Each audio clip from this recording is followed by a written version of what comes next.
Today's January 28th, 2020. This is the Santa Barbara City Council. Please join me in the Pledge of Allegiance if you'd like to.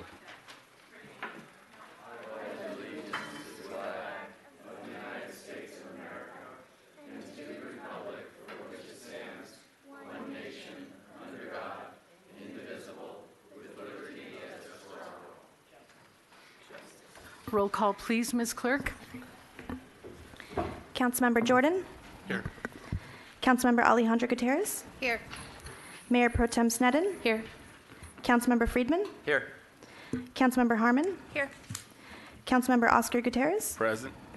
Mayor Murillo? Here. Thanks. Mr. Casey, are there changes to the agenda? No, Madam Mayor. Very good. We'll go to public comment. Carolina Bate, you're first. Come on up. Today, everyone gets 2 minutes at the podium. This is the council's opportunity to hear from the public on items that are not on our official agenda. So is Holly here in the, Holly's coming, and you can make an appointment with Holly if you want to talk to us and make an appointment with us, or if you need to get answers from the staff on any questions. Ms. Abate, go ahead. Thank you.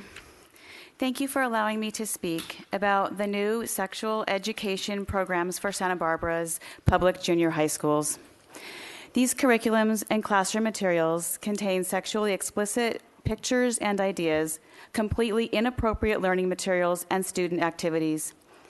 Children as young as 11 years old, who may be in the 7th grade, will learn, among many other things, that abortion is acceptable and that they can become one of many different genders.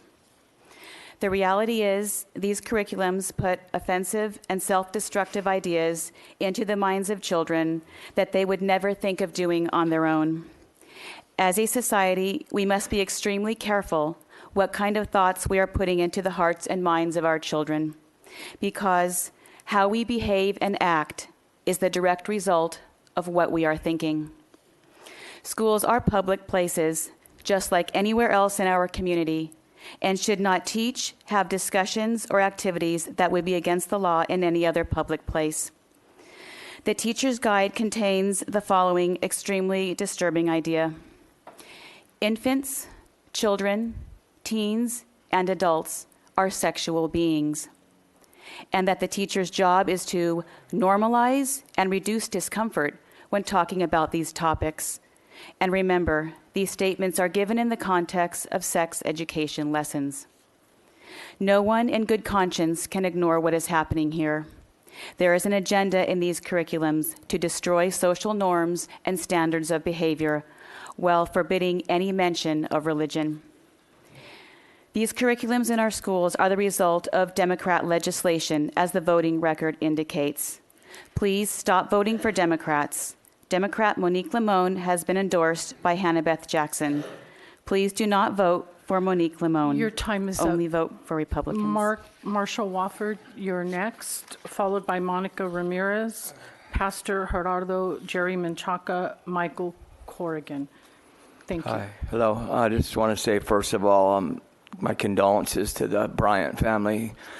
I've done a lot of bad things and since I was young, but a lot more better things since I've grown up, and including a plane that went down off Elwood Pier. I saved 3 people's lives back in the 80s. Also a tugboat in the Gulf of Mexico. I saved a boat and a person's life.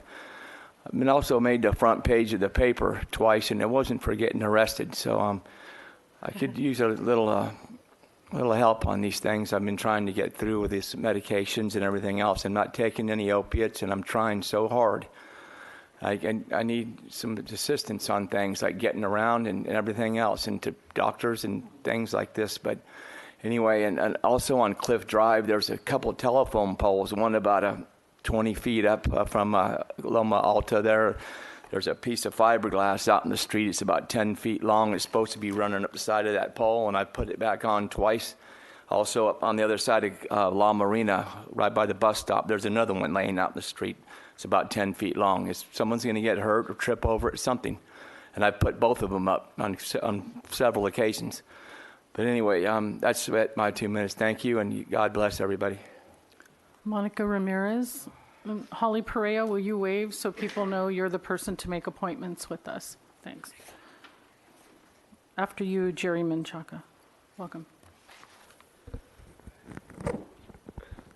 As you know, I am a native Santa Barbarian, and I am Kachuma Chumash, half and half Dutch. I'm from uptown Santa Barbara, and I have been here for over 2.5 years requesting that the Santa Barbara do an investigation on my case of my son being legally kidnapped by Mary Howard, Robert Lee Howard, and Diane Howard. This is my son. I love him. He's 13. I haven't seen him in 3 years. 3 years. I suffered bilateral sciatica, okay? This Judge Herman, this man did a sexual assault on my son when he was 6 years old. Judge Herman gave me a 3-year protective order. He violated the protective order. It even says here, and I've read it to you, and I've provided the council with copies. And Judge Hill, because he violated the 3-year protective order, tried to kill my 16-year-old son.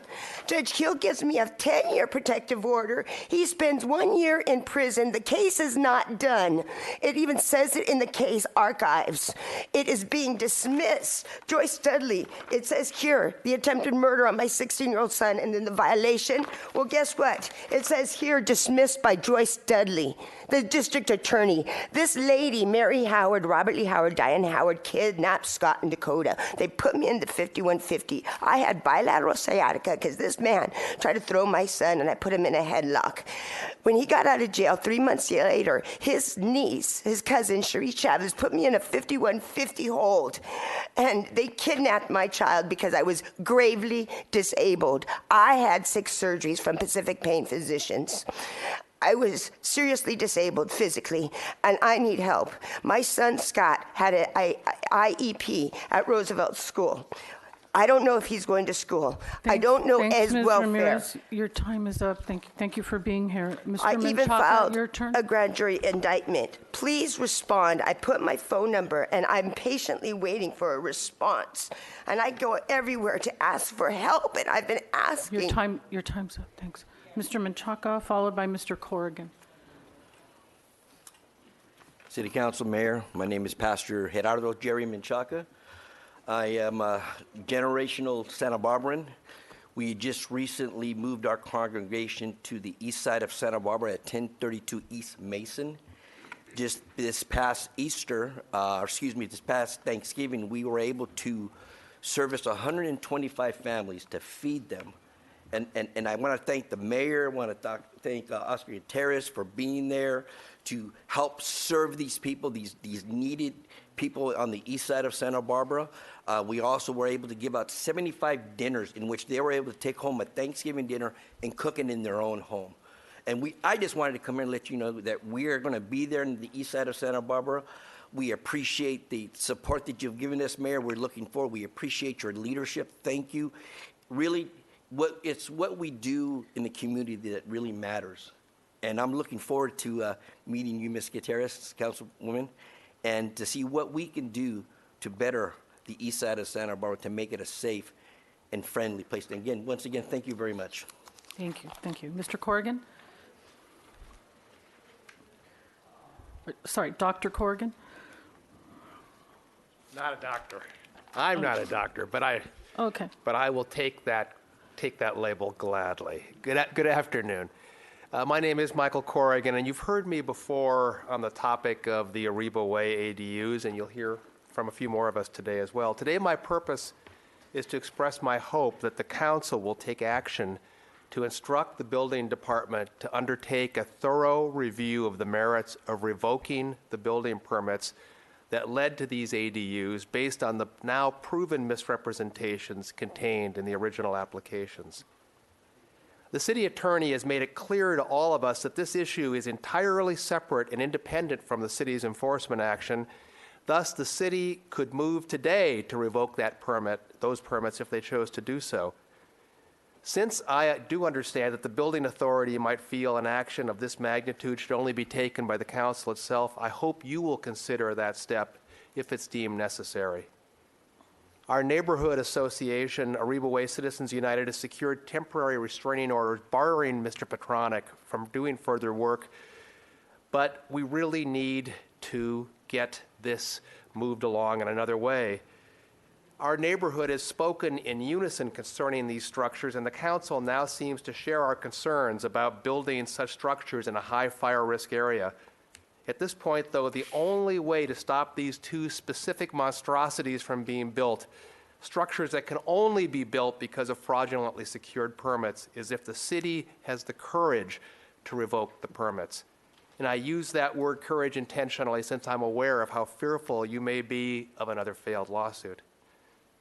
Perhaps our civil litigation can ultimately come to that outcome, but it just isn't right that our neighborhood should be forced to expend tens of thousands of dollars to do something that really, in truth, should come from the building department and the council itself, rising in outrage at Thanks the many abuses. for your Thank for you. your comments. Phil Walker, followed by Ellen Gallegos, Janice Gallegos, Naftali Glassman. Welcome. Good afternoon again, Mayor Murillo and members of the City Council. I want to express notification to Council Member Sneddon that the Gibraltar thesis is in your office. Thank you. You're welcome.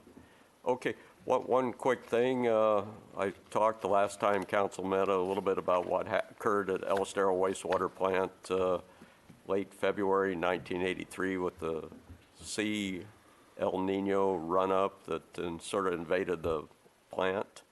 And it took us approximately 6 to 7 months to become whole again there. You know, the very trying time was shoveling out 2 digesters. We dewatered them, and then it involved hand shoveling for a couple months. But the plant came back, but sea level rise is a big concern in the future. So I'll speak a little bit about the Laguna Channel Pump Station when that item comes up. Thank you. Very good. Mr. Gallegos?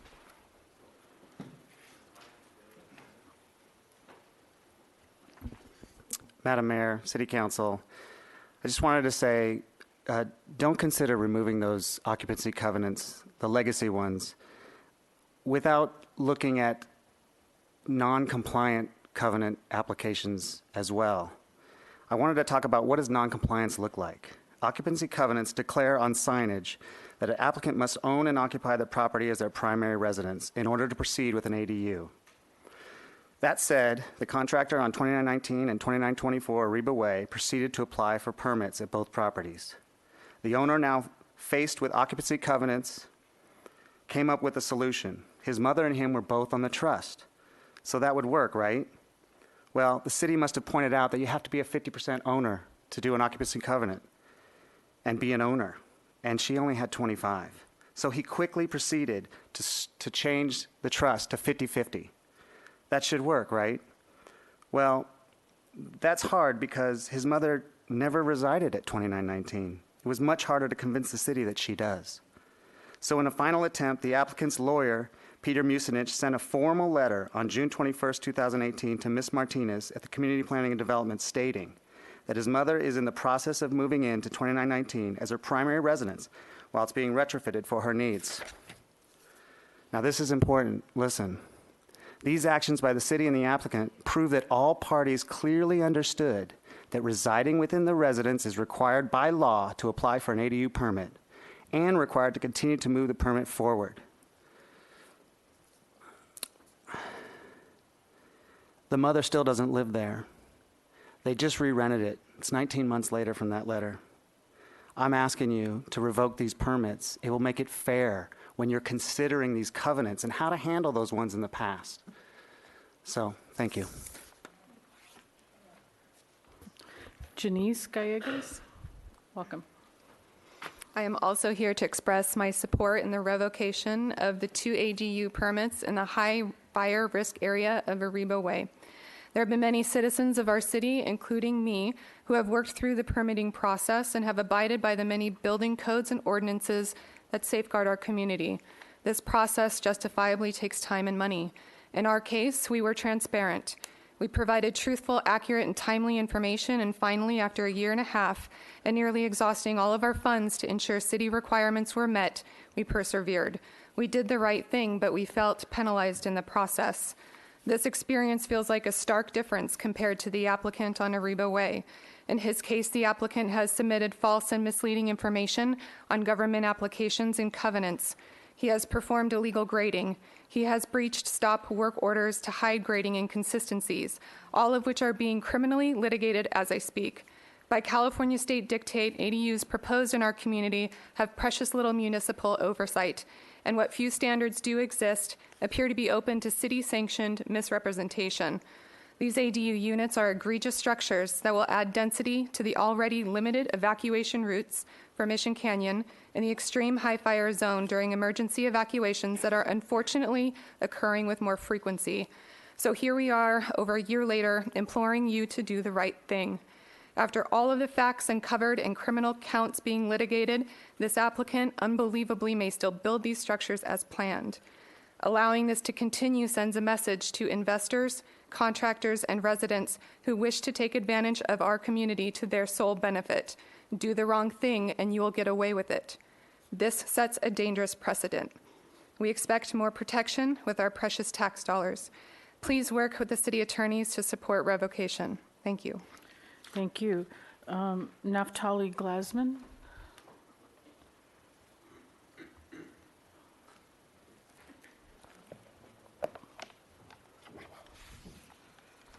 Honorable ladies and gentlemen, I'm a resident of the Santa Barbara area for 51 years. I live at 2884 Ben Lomond Drive, next door to the house which backs up to the Ariba property under investigation. I've read all the reported evidence, and I've also visited Ariba Street several times, seeing much traffic of motor vehicles. It appears to me that safety would be lacking in case of fire, particularly since Ariba is a street with no outlet.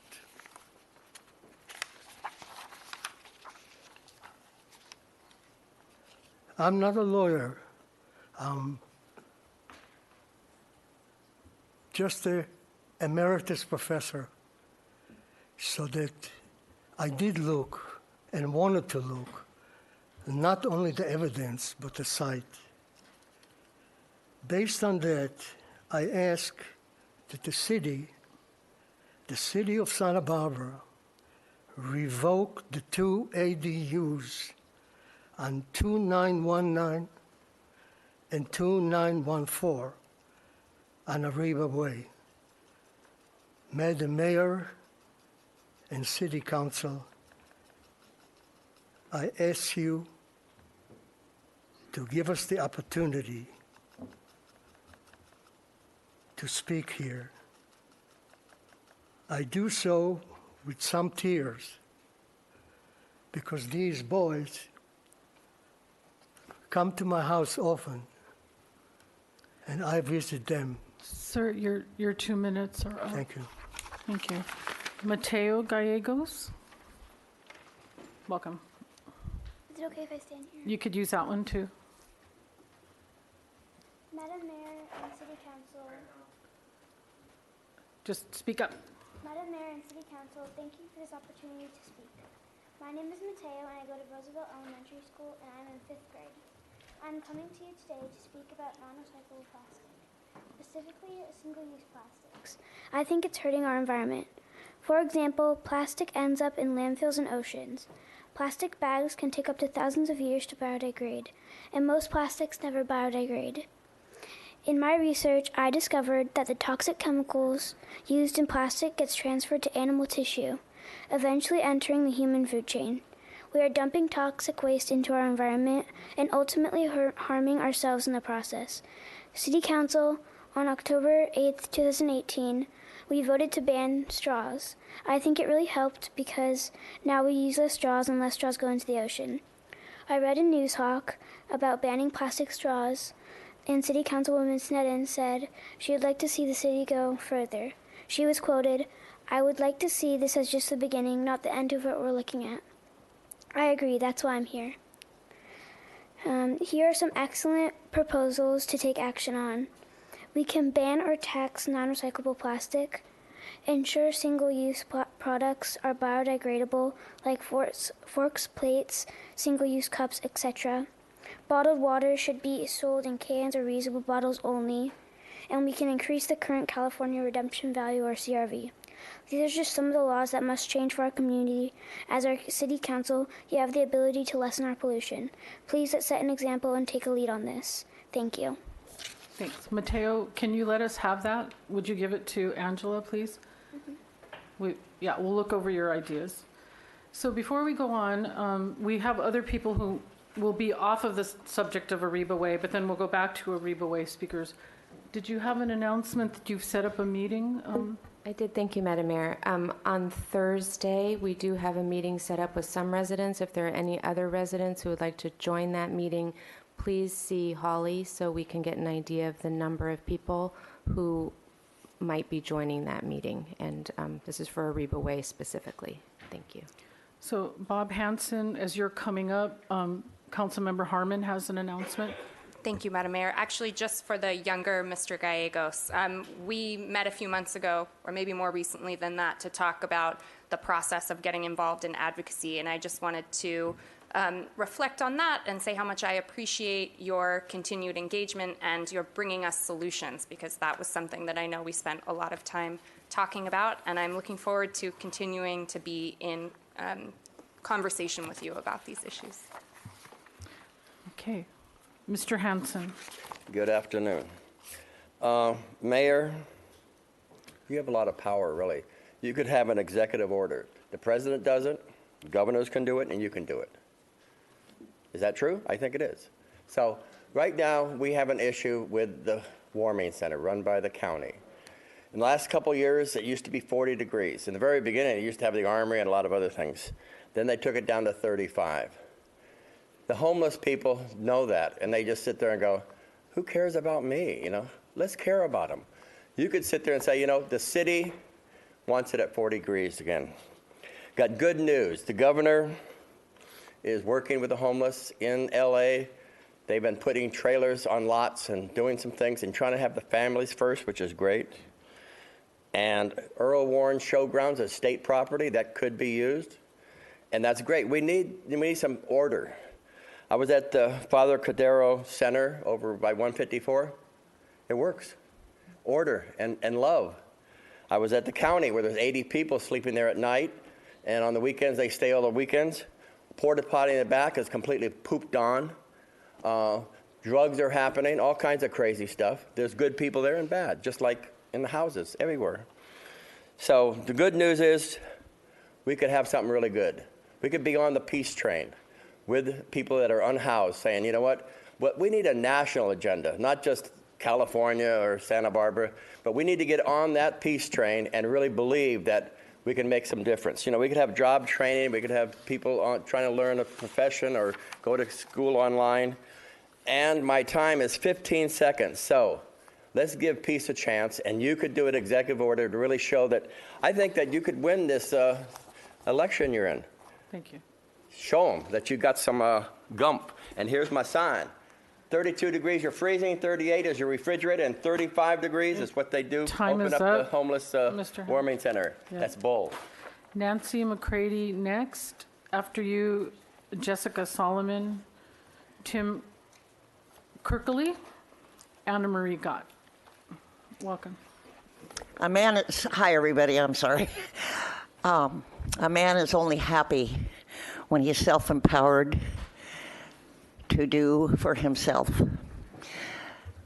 In 1935, the federal government under FDR opened up the WPA, signed into law the WPA and the CCC. I think it's time again to put our homeless to work. Many of them, I've been talking to them lately, would be willing to go to work. if that was available to them. Many are out of work because of being let go. Many are on the streets probably because the rents are higher and they don't have the jobs to make that income. And I just think that we should put people back to work. It's very, very important. And it helped during the Great Depression when the soup lines were big, and now the soup lines are big, and I think we need to do it again. Thank you. That's all. All right. Ms. Solomon? Try not to have outbursts from the audience, please. Hello, Madam Mayor and City Council. Thank you for your time. Within the last few years, I went through a remodel. I have friends that went through a remodel, have friends with businesses that have to go through the permit process. We all know how frustrating, annoying, time-consuming, and expensive it could be, but it's a necessary process. I review the permits of 219 and 2924 Riva Way, and I don't understand how this got approved. And maybe there was some fraudulent documentations, maybe there's fraudulent information, maybe there was a break in process, maybe there's a gap or disconnect somewhere. And I'm not necessarily, although I believe that this should be looked at further and there should be no investigation, I think one of the area of focuses should be that this could be a potential fire hazard issue or safety issue. And I think they did some demonstrations on how if the completion, the outcome of these buildings could cause some obstruction or maybe cause an issue of like an actual access on some of these roads that would be crucial in an emergency situation. And so my question to you is actually, if there was some type of emergency situation, natural disaster, what have you, and we could not get access to or have enough attention to it, and there was maybe structural damage or vegetation damage or maybe even loss of life, God forbid, who exactly would be responsible for that at that time? Would it be the person that that got these permits and actually built and caused the obstruction, or is it because we were negligent and we didn't review this and we didn't stop this? Thank you for your time. Mr. Kirkley? Anna Marie Gott, after you, Jeffrey Dornbos, Elizabeth Reed. Welcome. Thank you. I don't know how you guys keep track of all the details, but good job. I'm here to support the revocation of Ariba Way permitting. I just kind of follow on the previous story.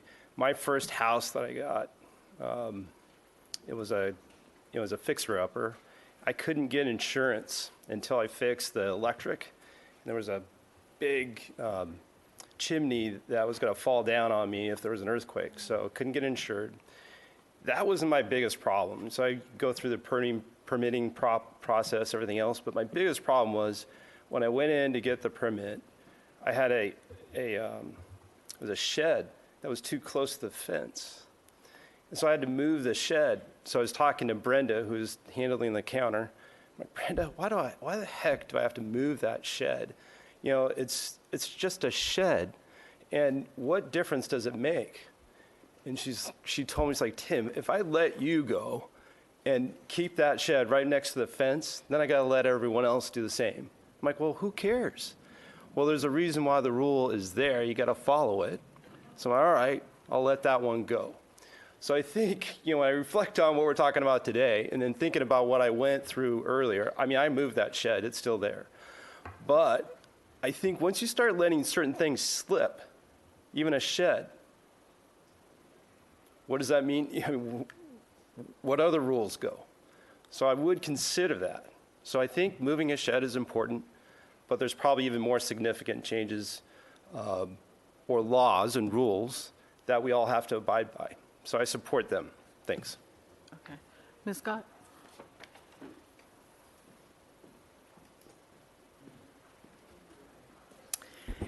Today's finance agenda had an item on it regarding the transition house and loans and grants for a property at 817 North South Sepuedas.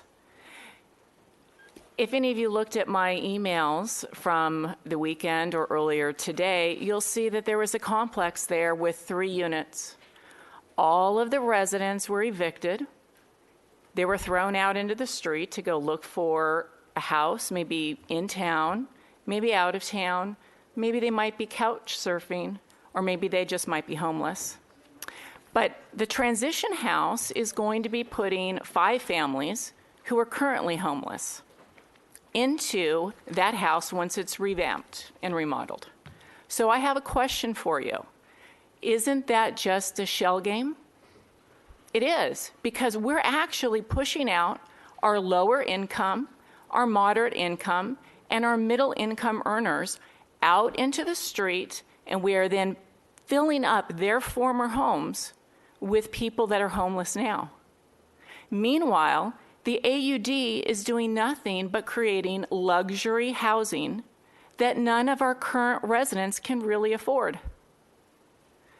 The city has really poor planning policies.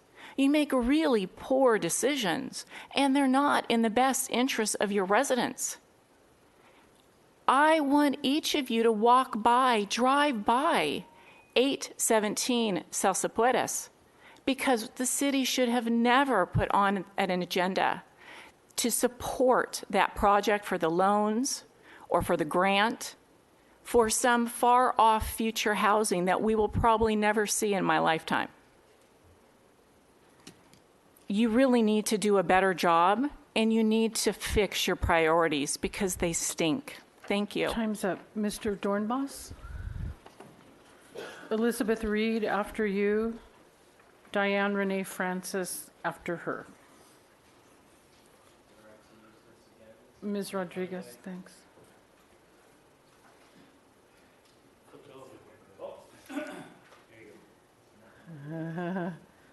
There's a, there, okay, good. Madam Mayor and City Council, thank you again for this opportunity to speak. As I mentioned 2 weeks ago, my family lives at the end of the half cul-de-sac sandwiched between these 2 ADU projects on Ariba Way, currently under legal action and stop work orders. As a property owner, I understand the right to build, renovate, and remodel, and I understand the housing shortage that exists in the state of California. I also understand that when one builds a structure, it Is your microphone on? Is it not? Hello? Okay. Did you hear the first part of that? Yeah, just start over. Okay, Yeah. sorry. Madam Mayor and City Council, thank you once again for this opportunity to speak. As I mentioned last week, my family lives at the end of a half cul-de-sac directly sandwiched between these 2 ADU projects on Ariba Way, currently under legal action and stop work orders. As a property owner, I understand the right to build, renovate, and remodel, and I understand the housing shortage that exists in the state of California. I also understand that when one builds a structure, it is permanent. The negative effects carry on for decades. When a licensed contractor knowingly misleads and in some cases lies to city officials in order to take advantage of the system, how can we sit back and let them move forward? A simple monetary fine is perhaps helpful to recoup the costs of city litigation and the building department recovery costs, but in the aftermath of those immediate fines being paid, the deleterious effects for the community last a lifetime. There are solutions for property owners to get the added 1 bedroom or the additional rent that don't require the construction of 30-foot tall towers or infringe on the quality of life, safety, well-being, and the legacy of the community at large. None of us wants to wait for someone to die in a fire evacuation debacle or for a child to be hit by a car in an overcongested neighborhood to make permanent and positive change. Citizens are watching, and if these move forward as planned, there will be plenty more in their wake, you can be certain. I urge you all to support revocation of these permits, and I thank you once again for your time and consideration. Elizabeth Reed?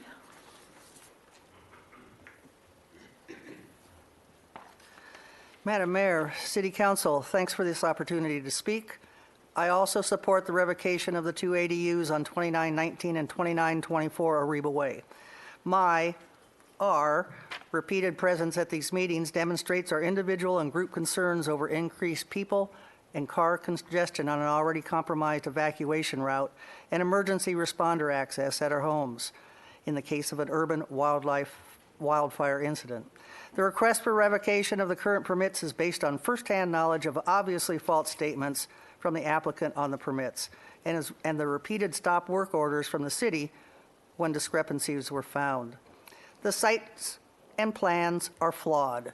The area is high risk, and my neighbors and I don't want to be the next headline comparing our street to the Paradise Fire up north. We appreciate the conundrum you are in between the state and the city regulations, but you currently have the power to revoke the permits and should do so. If not for us, for the perception of the public that signing a permit with deliberately false statements will not be tolerated. Thanks for your time and continued attention. Thanks. Diane Renee Francis. Hutch Axabal after you, and you can correct my pronunciation of your name, Hannah Miller, after that. Hi. Would you pull the microphone to, yeah, thanks. I'm here to support the revocation of the two ADUs on Ariba Way that have been on, you've been listening to about constantly. Also, another recent addition of another ADU on Ariba Way.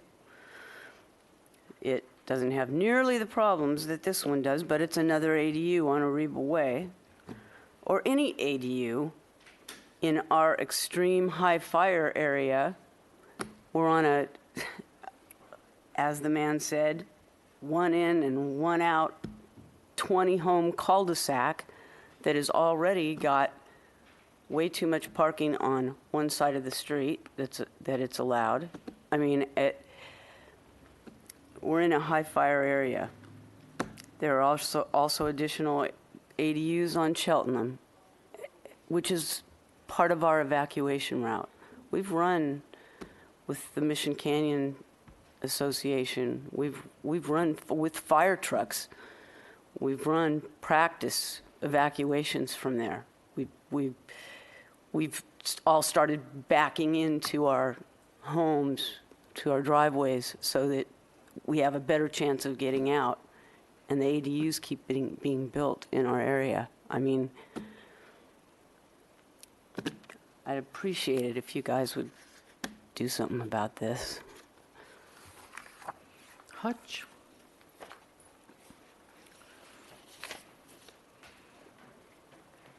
What is your last name? Axelrod. Hutch Axelrod. Thank you. Hi. R, okay.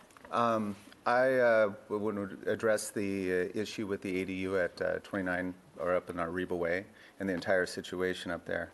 I was born and raised there on Ariba Way. I moved back about a year ago, and it's amazing how I've seen it, because I was a little kid growing up, meeting the neighbors who were all so friendly and considerate of each other, and it's turned into this greed, take, do, and not without consideration of anybody else.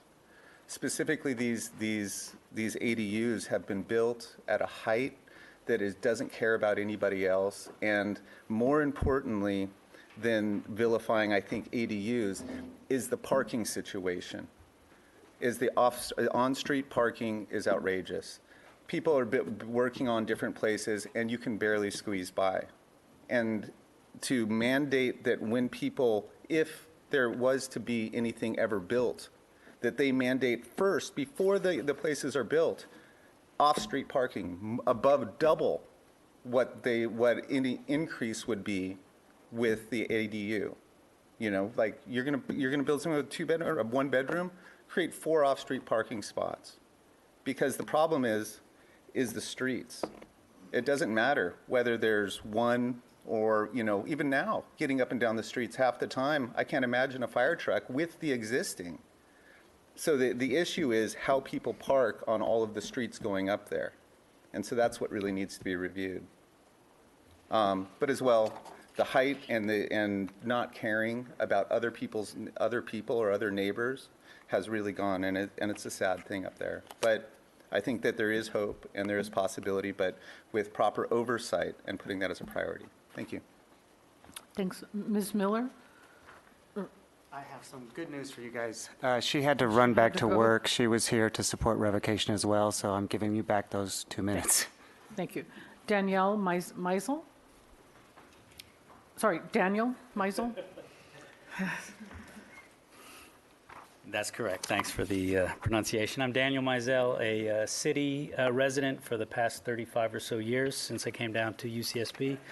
Madam Mayor, esteemed council members, I want to thank you for allowing me a couple moments to just implore you to revoke these permits. They were fraudulently obtained, and the city has an opportunity to do the right thing. You've heard from the younger Mr. Gallegos, who is here with his brother, to see how civic action works. Ours are times that scream out for moral clarity, and you have the opportunity here to do the right thing. The right thing is to see that a bad actor that is acting as a poor neighbor is trying to obtain something fraudulently. It's your opportunity now to revoke those permits and say, there's no reason you can't try and do this. Do it properly. That's all you're asking for. City Council has already made the policy directive that the wildland-urban interface is a very dangerous place to add additional housing, and you need to study it some more. Please honor that directive. Please do the right thing. Revoke the permits on Ariba Way. Thank you very much. Tim Owens, Rick, and then John Harden will be the final speaker. Madam Mayor, City Council members, thank you for giving me this opportunity to speak. I live on Ben Lomond Drive, about 5 houses away from the proposed ADUs on Ariba Way. And I am this won't take very long because I'm just here to support my many neighbors, who have come here week after week to share with you their, opposition to this project. So I'm here to support them because I'm going to be impacted too. And, if I drive down to the end of my street and this one ADU is built, there's going to be this monstrosity standing at the end of the street. So we don't want to see that. We want nice neighborhoods. Please. Others have given you their very thoughtful reasoning on this and why it's justifiable to revoke these projects, and I too am asking you to do whatever you can to do that. Thank you. Rick, come on up. Thank you, everybody. I am here to support the Ariba Way folks that would like to have those permits to be revoked. There are 2 main reasons why I think so. First of all, I thought the city thinks that something inappropriate happened there because they referred it for a criminal prosecution and there's a case going on there. So something wrong happened during the permitting process. And then number 2, as I'm talking to some of my neighbors around that area, that one of the buildings is proposed to be 30 feet high, and I don't know if you've been there, but the houses are close to each other. It's a hill. The street is pretty narrow. It's tough to justify a 30-foot tower in that place. So between those two, something wrong happening, and it's you should do the right thing there, and then sort of take that back to the permit processing again, and then both the applicant can do the right thing, and then you can sort of enforce the current rules that you have in place. That's all I have to say. Thank you, everybody. Thanks. Father Harden?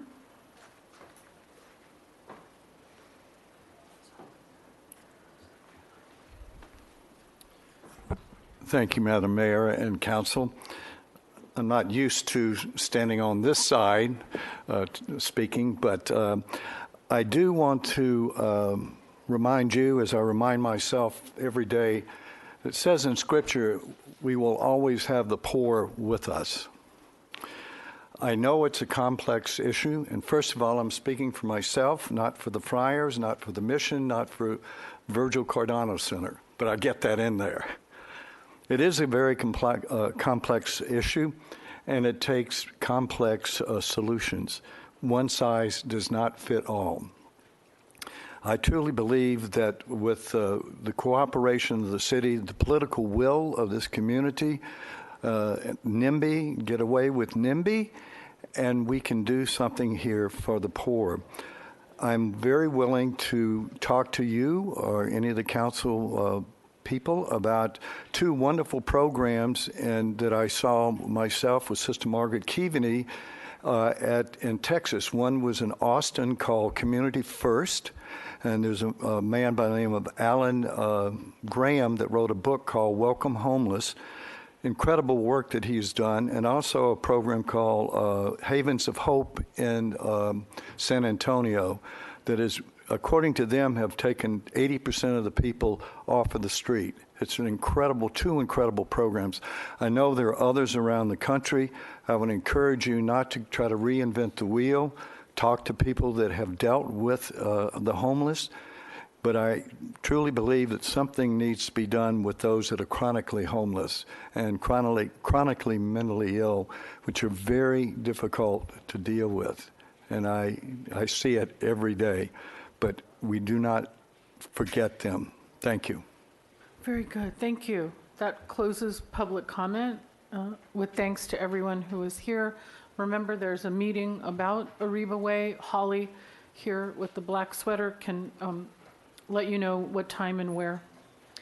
We move to our consent calendar.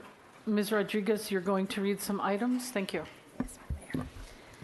Item number 1, subject to introduction of ordinance approving the 2019 through 2021 Police Officers Association Bargaining Unit Memorandum of Understanding and adoption of resolution amending resolution number 19-041, the Position and Salary Control Resolution for fiscal year 2020. Recommendation that Council A ratify the Memorandum of Understanding between the City of Santa Barbara Police Officers Association by introduction and subsequent adoption of, by reading of title only, an ordinance of the Council of the City of Santa Barbara adopting a Memorandum of Understanding between the City of Santa Barbara and the Santa Barbara Police Officers Association for the period of July 1st, 2019 through June 30th, 2021. And B, by reading of title only, adopt by reading of title only, a resolution of the Council of the City of Santa Barbara amending resolution number 19-041, the Position and Salary Control Resolution for fiscal year 2020, affecting the salaries of certain classifications in the Police Officers Association, effective February 4th, 2020. Item number 2, subject introduction of ordinance for lease agreement with Federal Express, Inc. Recommendation that Council introduce and subsequently adopt by reading of title only an ordinance of the Council of the City of Santa Barbara approving and authorizing the airport director to execute a lease agreement with Federal Express, Inc., a Delaware corporation, for 59,410 square feet of hangar and office space and 10,500 square feet of paved parking lot space at 495 South Fairview Avenue at the Santa Barbara Airport for a term of 10 years with a 5-year option to extend. Item number 3, subject adoption of ordinance approving the 2019 through 2020 Supervisory Employees Bargaining Unit Memorandum of Understanding. Recommendation that Council adopt by reading of title only an ordinance of the Council of the City of Santa Barbara adopting the 2019 through 2020 Supervisories Memorandum of Understanding and providing for compensation changes for confidential supervisory employees. And item number 4, subject resolution for designation of authorized agents to execute disaster assistance applications on behalf of the City of Santa Barbara for the purpose of obtaining federal and state financial assistance. Recommendation that Council adopt by reading of title only a resolution of the Council of the City of Santa Barbara designating the Finance Director, Finance and Treasury Manager, and Accounting Manager as the City of Santa Barbara's agent for California Governor's Office of Emergency Management Disaster Assistance for 3 years, expiring January 31st, 2023. Would you also read item 10? We have a public comment request. Item number 10, subject contract for planning and design services for rehabilitation of Laguna Channel Pump Station project. Mr. Walker, you have a comment for us? Go ahead. Very easy one. It's great to see item 10 on the agenda. Any upgrade that can be done to the Laguna Channel Pump Station is much, much appreciated because that was probably the failing point that caused all those problems at El Estero, February 1983. You know, when that channel goes over, and I was walking around in hip waders on the road right adjacent to it in water, some seawater. You actually could see waves moving up it and seawater, and it overtopped the channel bank, and I was in hip waders, but it was going over my hip waders. So yeah, it's a situation you don't want to be in, and hopefully these upgrades will be an up-armoring of that pump station and hopefully buy some time with C rates too. Thank you. Very good, thank you. I'd like to go back to item 8 and 9 to thank entities that are out there raising money that benefit our community. Would you read those? Item number 8, subject, accept a monetary donation from the Santa Barbara Police Foundation for the K-9 Unit Trust Fund. And item number 9, subject, grant from the Gwendolyn Strong Foundation. So thank you to the Santa Barbara Police Foundation for helping us with our K-9 police dogs, and to the Gwendolyn Strong Foundation for raising funds and helping improve our parks and recreation opportunities for everyone in the city. So if there's no further objection, we'll waive further reading, and I'll entertain a motion to approve our consent calendar. I'll move the consent calendar. Mr. Jordan, thank you. With a second from? I second it. From Ms. Gutierrez. All in favor? Aye. Aye. Any opposed? Okay. We have a report from the Finance Committee, I think. Councilmember Friedman? Thank you, Madam Mayor. Today we considered the Transition House project to the acquisition loan and rehabilitation grant to Transition House for the property at 817 North South Zapueta Street. And by unanimous vote, the Finance Committee approved both the acquisition loan and rehabilitation grant and recommended, and that will come before council. And I do want to take a brief moment. Although it's not on today's agenda and it will come in the future, we will address the comments made by Ms. Gott today to provide some context and some clarifications on that project in regards to her comments today. Very good. So we'll move to item 14, Ms. Clerk. Item number 14, subject, Downtown Organizations Annual Assessment Report for 2020 and intention to levy. Ms. Johnson, whenever you're ready. Thank you, Madam Mayor and City Council. My name is Nina Johnson. I'm the Senior Assistant to the City Administrator. And today the item before Council is kicking off the annual renewal process for the Downtown Business Improvement Districts. By way of background, the authority for the business improvement districts is found in the California Streets and Highways Code, specifically the Parking and Business Improvement District Law of 1989. This provides the authorization for, basically allows an improvement district to be created and then renewed by cities where businesses pay, within a defined geographic area, pay an assessment to receive specific benefits and services. The city collects that assessment from the businesses and then remits the funds to a different organization, and in this case, Downtown Santa Barbara. We have two business improvement districts, the Downtown Business Improvement District and the Old Town Business Improvement District. They're both managed by Downtown Santa Barbara, but 15 years ago, they were managed by two different entities, and that is the reason we have two of them. And we'll get into the formulas in a moment.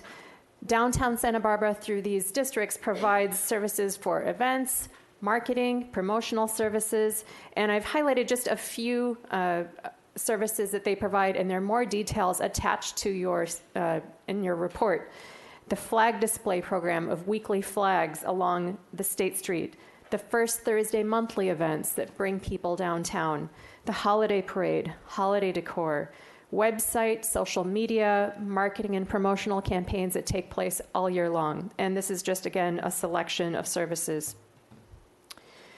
Looking at, just to go through the overview of both districts, the Downtown Improvement District, that is bounded by Ortega and Mitchell-Torena streets, and then Chapala and Anacapa.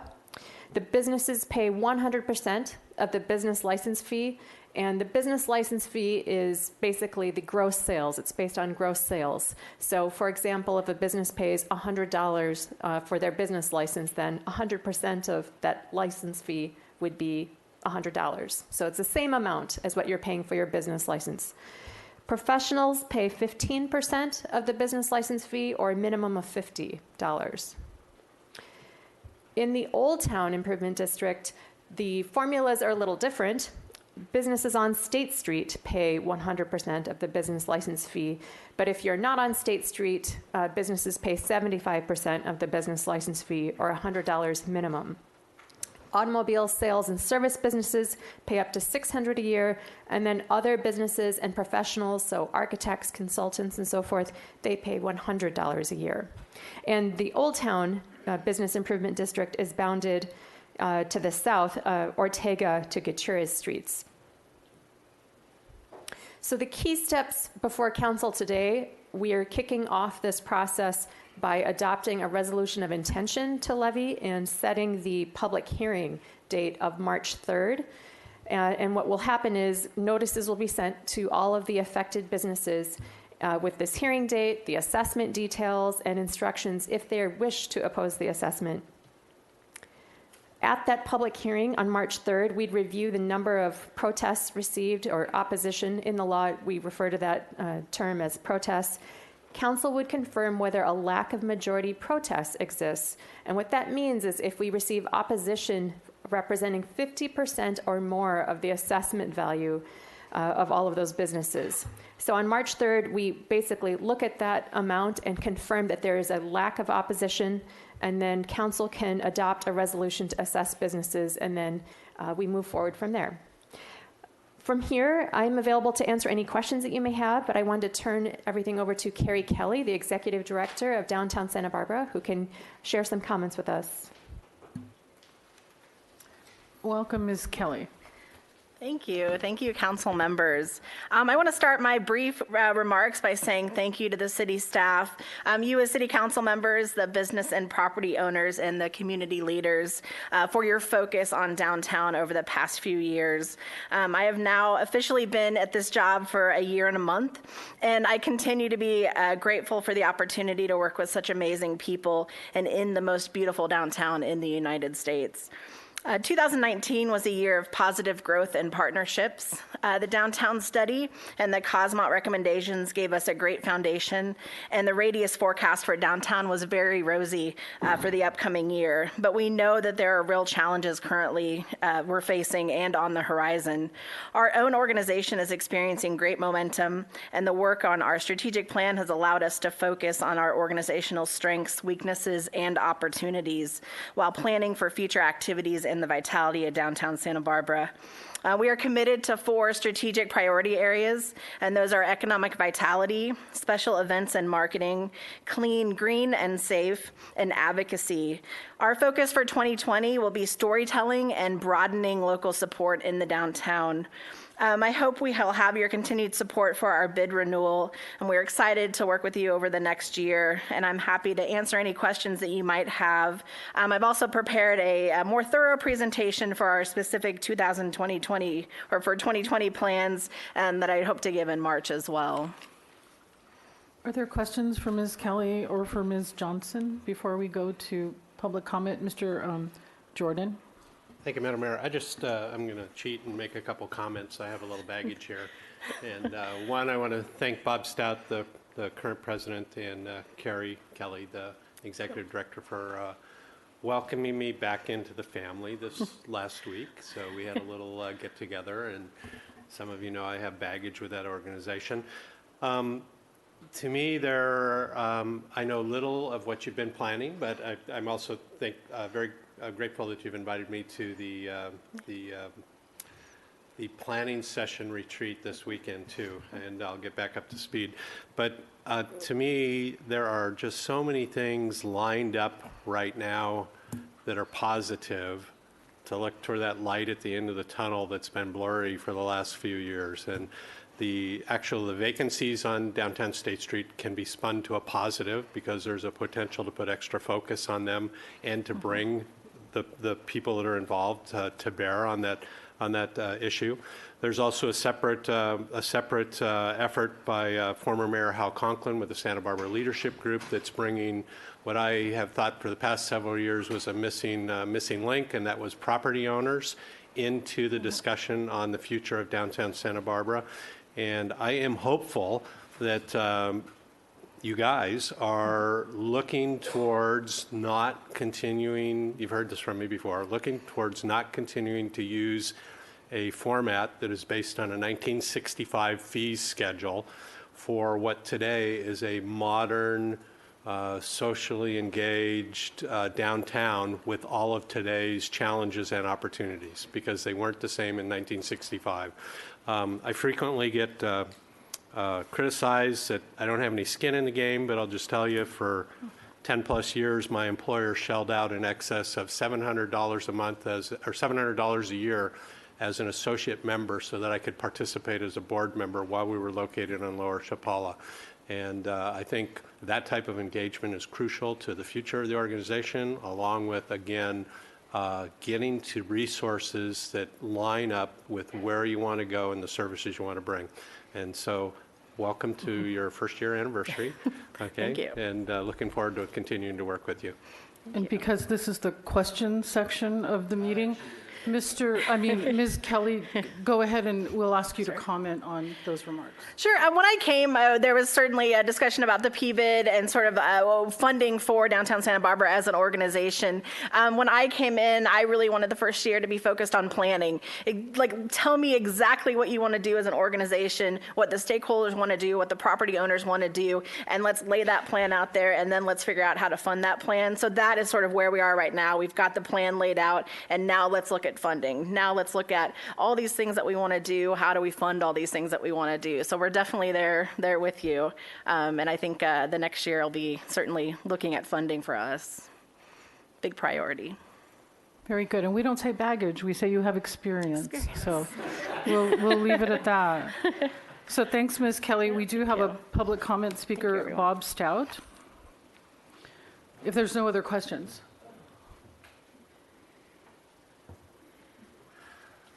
Welcome.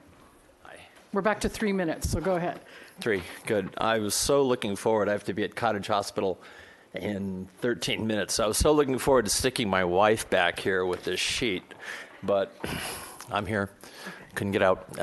Thank you very much, Madam Mayor and Council. Current president of I'm going to read it because I wrote it for her. As the current president of downtown Santa Barbara, I'd like to share my enthusiasm and the enthusiasm of our many of our over 1,000 members about this upcoming year. I applaud the city for commissioning last year's Cosmont study. I know you took some heat for it. I've heard people say another study. I, for one, and many people I know, feel like many proactive and exciting ideas sprung from the extensive city outreach that resulted in so many various groups coming together. Business owners, property owners, cultural nonprofit organizations. It was really heartening to see so many folks show up in the middle of the day to talk about this, and a lot of good things came from it. We stand ready to work hand in hand with the city. We appreciate your support. We want to implement many of these ideas, just a few. Pedestrian block events. Randy's gone, so we can talk about that now. Sorry, Randy. District branding, better lighting, shout out for string lighting on State Street when the holiday lights go down. More affordable housing in the downtown corridor. Activating and improving paseos like the Granada Paseo, which I believe you've already taken action on. Thank you. And hiring an economic development director, which I know is in the works. The downtowns across America are experiencing challenges, as we all know, and Santa Barbara is no different. But the downtown organization is ready to face some of these issues head on. On behalf of our organization, I'd like to thank you for helping us do our job, which is to do everything we can within our budget, Mike's right, to help keep downtown vibrant and safe. Thank you very much. Do you have any questions? Thank you. Mr. Friedman, or I'm sorry, Ms. Harmon, question for Mr. Stout? Or you're just ready to go? I actually have a comment. Okay. I did have a Mr. quick comment for you, Mr. Stout, because I know I appreciate you bringing up former Councilmember Rouse and the pedestrian. We have a bet going on when he's going to come back to public comment for the first time, so I'm going to cheat, and that's what I put my money on. All right. I'll get in on that. Thank you. And thank you. Off you go. Okay.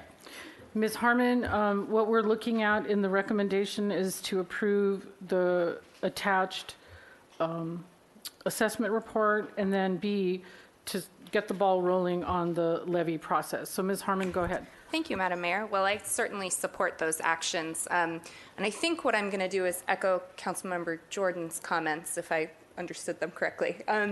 Yeah, you know, it's been a long road, I think, and there's been a lot of conversation about a revitalized downtown, but I spend a lot of time, Madam Mayor, I know you spend a lot of time talking to business owners, and something that I have really noticed recently in my conversation is just this renewed sense of excitement about what you guys are going to do.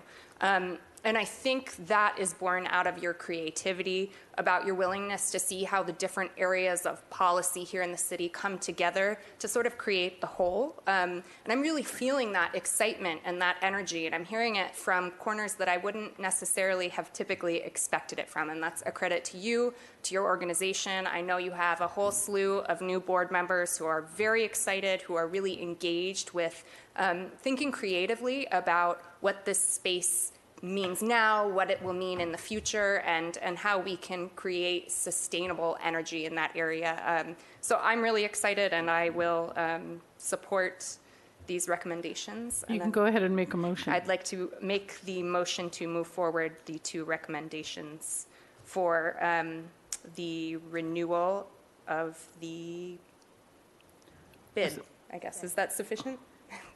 And a second from Ms. Sneddon. Go ahead. Your turn. Thank you, Madam Mayor. Just to echo those sentiments and just the excitement that is happening, not just with new leadership, but also with seasoned, experienced leaders also. And Mr. Stout was also very involved with the experiment weekend. And we have longtime business owners and new excitement, and just very wholeheartedly happy to support this. Okay, if there's no other comments, we'll take a vote on this staff recommendation to move forward. All in favor? Aye. Aye. Any opposed? Very good. That's unanimous. Ms. Rodriguez? Thanks, Ms. Kelly, and everyone else who's working on our downtown. We'll move to item number 15. Ms. Clerk. Item number 15, subject Annual Water Supply Management Report. Mr. Hagmark. Madam Mayor, council members, Joshua Hagmark, I'm the Water Resources Manager, and we're excited to be here today to give you an update on our water supplies. We have a pretty in-depth presentation for you talking about looking forward at our water supplies, but also looking back at last year. As you may recall, we are in a stage 1 drought condition right now. We're watching our groundwater basins closely as they are slowly recovering, and of course keeping our eye on the weather. This year is kind of a pivotal year. With me today is Dakota Corey, our water supply analyst, who will be presenting. And at the end, I do have a little bit of an update on some other key issues that are going on in water resources. Mr. Casey thought I'd give you a little update because we do have a lot of exciting things going on, and it just seemed like a good opportunity just to keep you abreast of what's going on. We've been talking with the Water Commission about it, but just wanted to keep you guys in the loop as well. Thanks.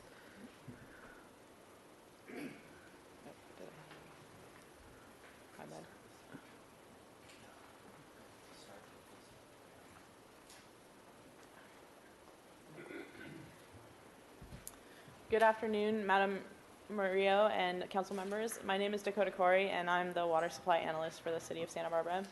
Today I'm going to be giving you a brief update on our various water supplies, and also a quick summary of our annual water supply management report.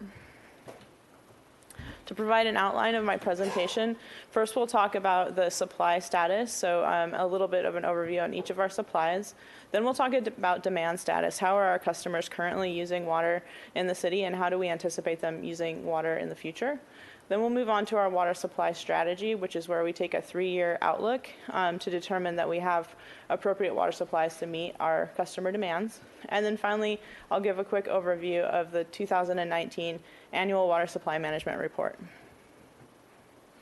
So first, when we talk about water supply status, living here in Southern California, the most important thing to talk about is precipitation. As you know, it can vary greatly from year to year in Southern California.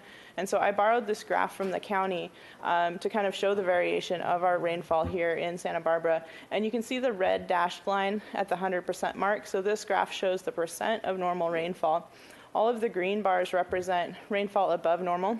Blue bars represent around normal, and then the brown bars are below normal rainfall. So you can see back to 1980, we have quite a bit of variation in rainfall from year to year.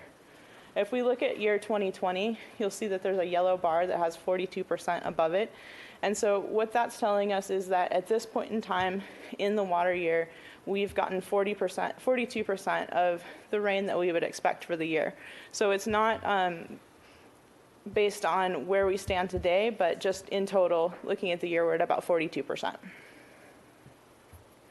Looking at rainfall in some areas that are important to us here at the city, rainfall at Gibraltar Reservoir, we've received 9.61 inches of rain thus far, and that represents 76% of normal rainfall. And what this percentage means is that today, on January 28th, what do we expect to have in rainfall at this time of year versus what do we actually have? So we're at 76% of normal. At Cachuma Reservoir, we've seen 9.01 inches of rainfall. That's 95% of normal. And then here in Santa Barbara, we've seen 9.08 inches of rainfall, and we're at 101% of normal. I'd like to point out that our rainy season is really kind of just beginning. Typically, we get our most rain from January to March. So as Mr. Hagmark mentioned earlier, it's still really kind of up in the air to see where we land at the end of the rainy season. Now we'll look at our different water supply sources. As you know, Gibraltar Reservoir is our reservoir on the Santa Ynez River that's city operated and maintained. And storage at Gibraltar right now is a little over 1,600 acre feet, or 36% of its current capacity. We are continuing to divert water down from Gibraltar at a rate of 6 acre feet per day. And as Gibraltar starts to drop, there's a lot of sedimentation in the reservoir, and that water quality starts to become a problem. So it's pretty awesome, actually, that we're still diverting at 6 acre feet per day as the reservoir is dropping low. And we'll continue to do so as long as we can meet water quality requirements at our Cater treatment plant. At Cachuma Reservoir, which is another reservoir on the Santa Ynez River, there's a total storage of just over 139,000 acre feet, which is 72% capacity of the reservoir. Of that water stored in Cachuma, the city's stored capacity is 21,900 acre feet. So we have quite a bit of water in Lake Cachuma right now. And at the beginning of each water year, which occurs on October 1st, we find out what our allocation is of our Cachuma water rights. And so for water year 2020, we did get 100% allocation because there is quite a bit of water in Cachuma. So that gave us an additional 8,277 acre feet, which is included in that total 21,900. Our imported water comes from the State Water Project, which means it originates in Northern California and is brought down via the State Water Project. As you know, we have a max water right on the State Water Project of 3,300 acre feet of water. The Department of Water Resources determines the allocation each year for the entire State Water Project, and currently that allocation is at 15%, or for us that would be 495 acre feet.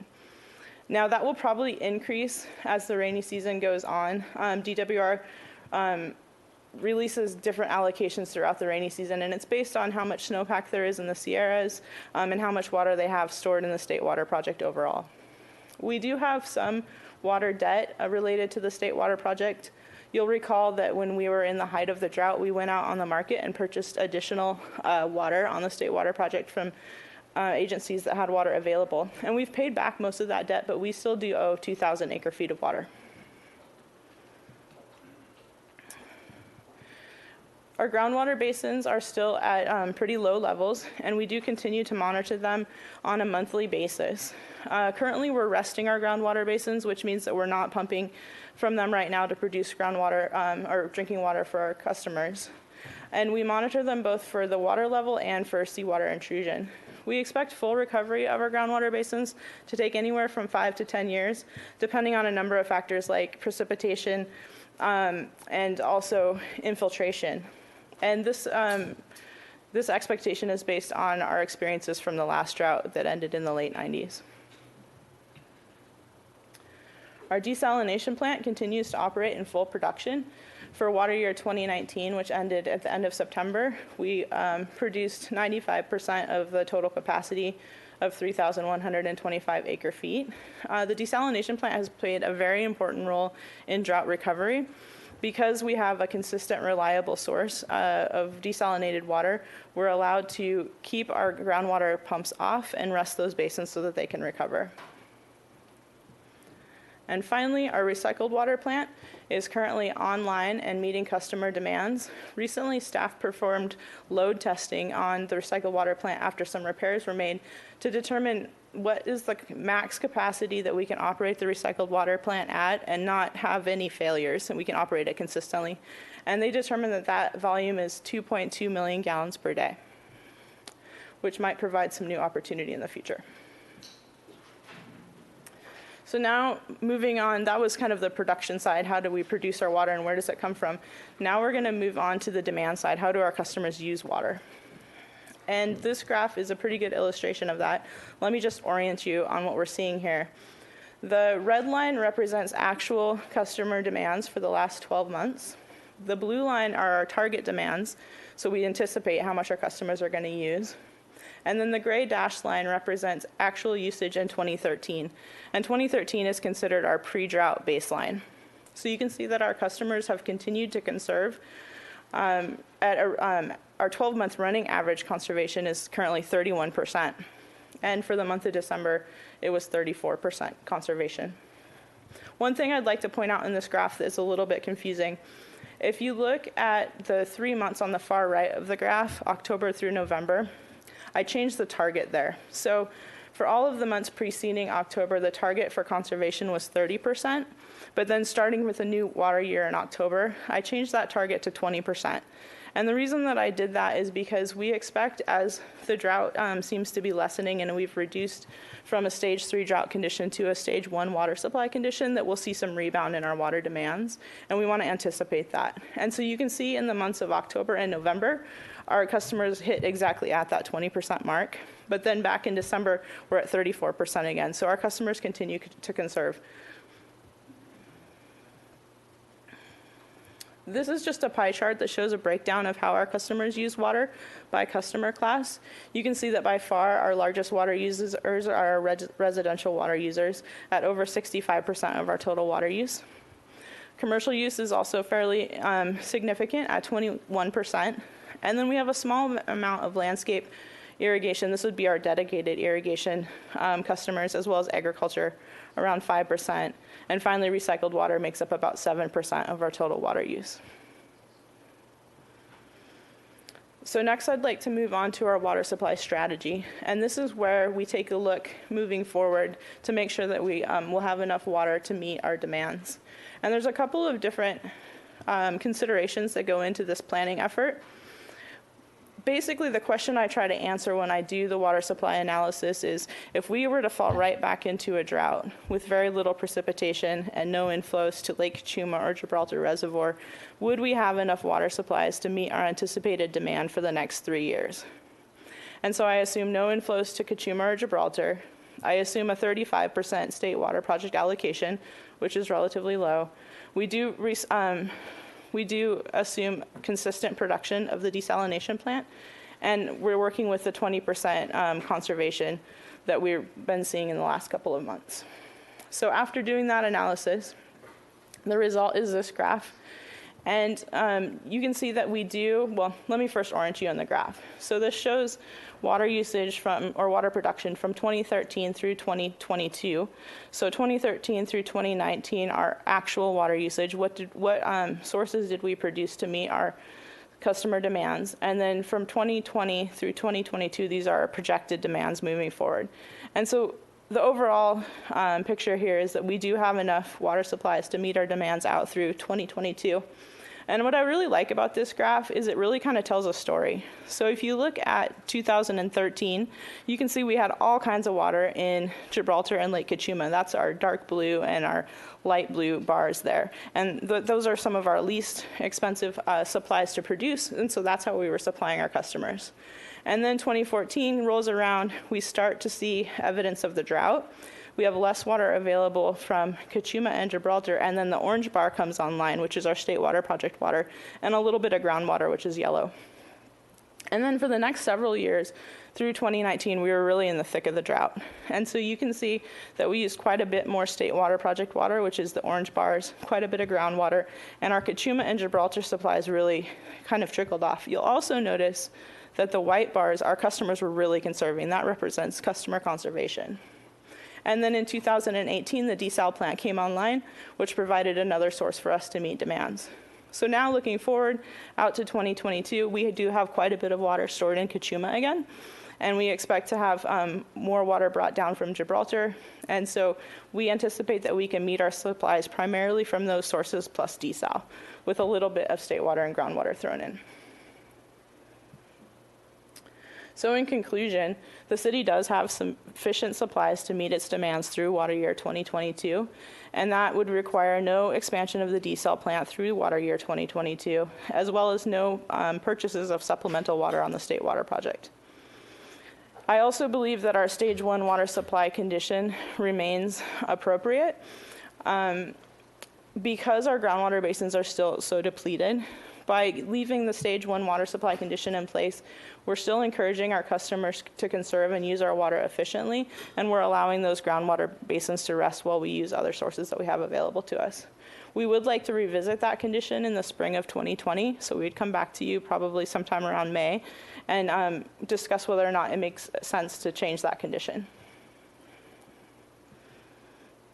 All right, so finally we're going to move on to the 2019 Water Supply Management Report. So this is an annual report that we produce each year. It's a backwards-looking document, so at the end of the water year, in the end of September, we take a look backwards and we see how we used our water supplies for the year and what was the significance of any issues that are related to any of our supplies. It is a requirement. When we joined the State Water Project, we promised that we would make a finding each year that our groundwater basins are in long-term balance, and so that's one of the other reasons that we do this report each year. This graph here shows a comparison of how we plan to use our water in water year 2019 versus what we actually used. And the biggest takeaway, so the plan is the bar on the left and the actuals are the bar on the right. And the biggest takeaway is that we had a lot more water available in Gibraltar Reservoir than we had expected. Last year it rained enough that Gibraltar filled and spilled, and we had a bunch of water available. So what that allowed us to do is leave more water in Lake Kachuma. So now we have that big storage there. We also didn't have to use as much state water as we expected, and desal remained a consistent source for us. One thing that's kind of exciting about the Gibraltar story is that when the water comes down from Gibraltar through Mission Tunnel, at the end of that tunnel by our Laurel Reservoir, we have a hydroelectric plant. And we were able to use enough water from Gibraltar this year that we ran that plant consistently, and we were able to offset all of the electrical needs at Cater, including the water that we send down to Carpinteria Valley Water District and Montecito Water District with the hydroelectricity that we made at the hydro plant. So the annual water supply management report also includes pretty detailed summaries of some of the key issues that pertain to each of our different water supplies. They're complex, and we've done some presentations in here on a few of these issues fairly recently, so I'm not going to dive into them too deeply today, but I did just want to point out that there's several issues on the Kachuma project that we're ongoing monitoring and making sure that we're protecting our water rights there. And then also, there's lots of changes happening on the State Water Project at the state level, and we're making sure that we protect our water rights on the State Water Project as well. Finally, I do want to talk just really briefly about our Enhanced Urban Water Management Plan. Our current planning document for water supply is our 2011 long-term water supply plan. And so that was written in support of our last general plan update. And since then, we've had the most long-lasting and sort of intense drought that we've ever experienced. And so in that planning document that we wrote in 2011, we did plan for a 6-year drought. This drought was longer and harder than that. And so it's time to update our plan. And so we'd like to move forward with this new planning effort, and we actually are just in the processes now of negotiating with a contractor to get that project started.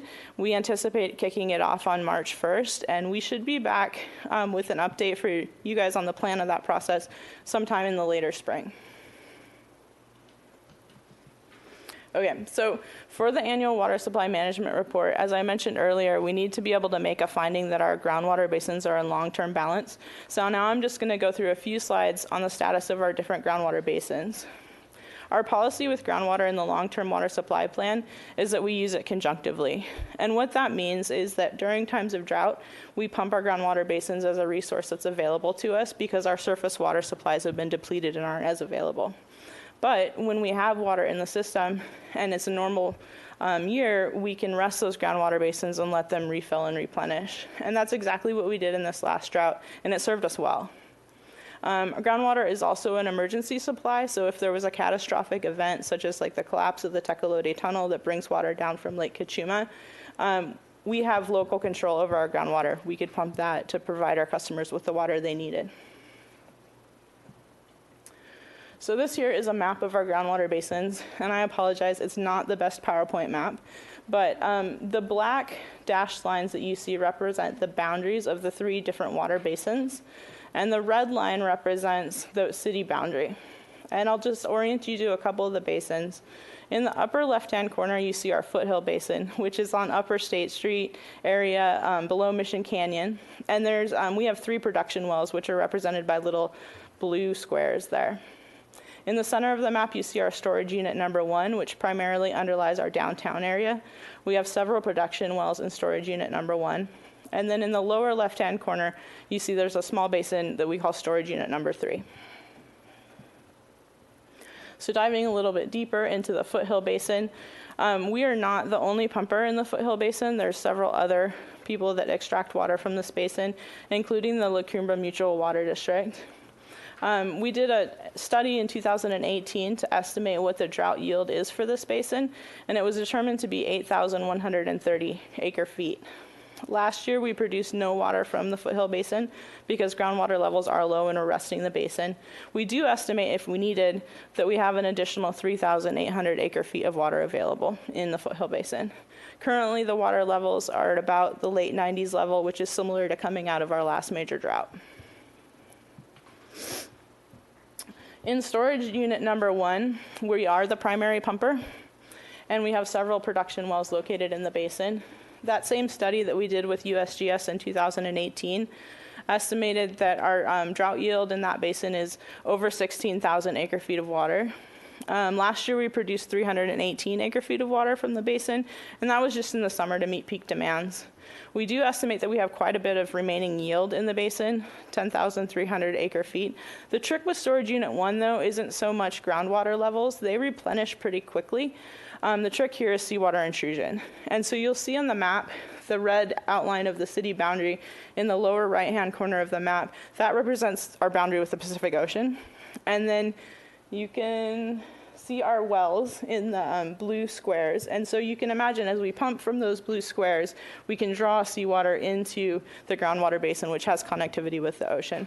And so we do monitor that, and we're going to talk about that a little bit more in this slide.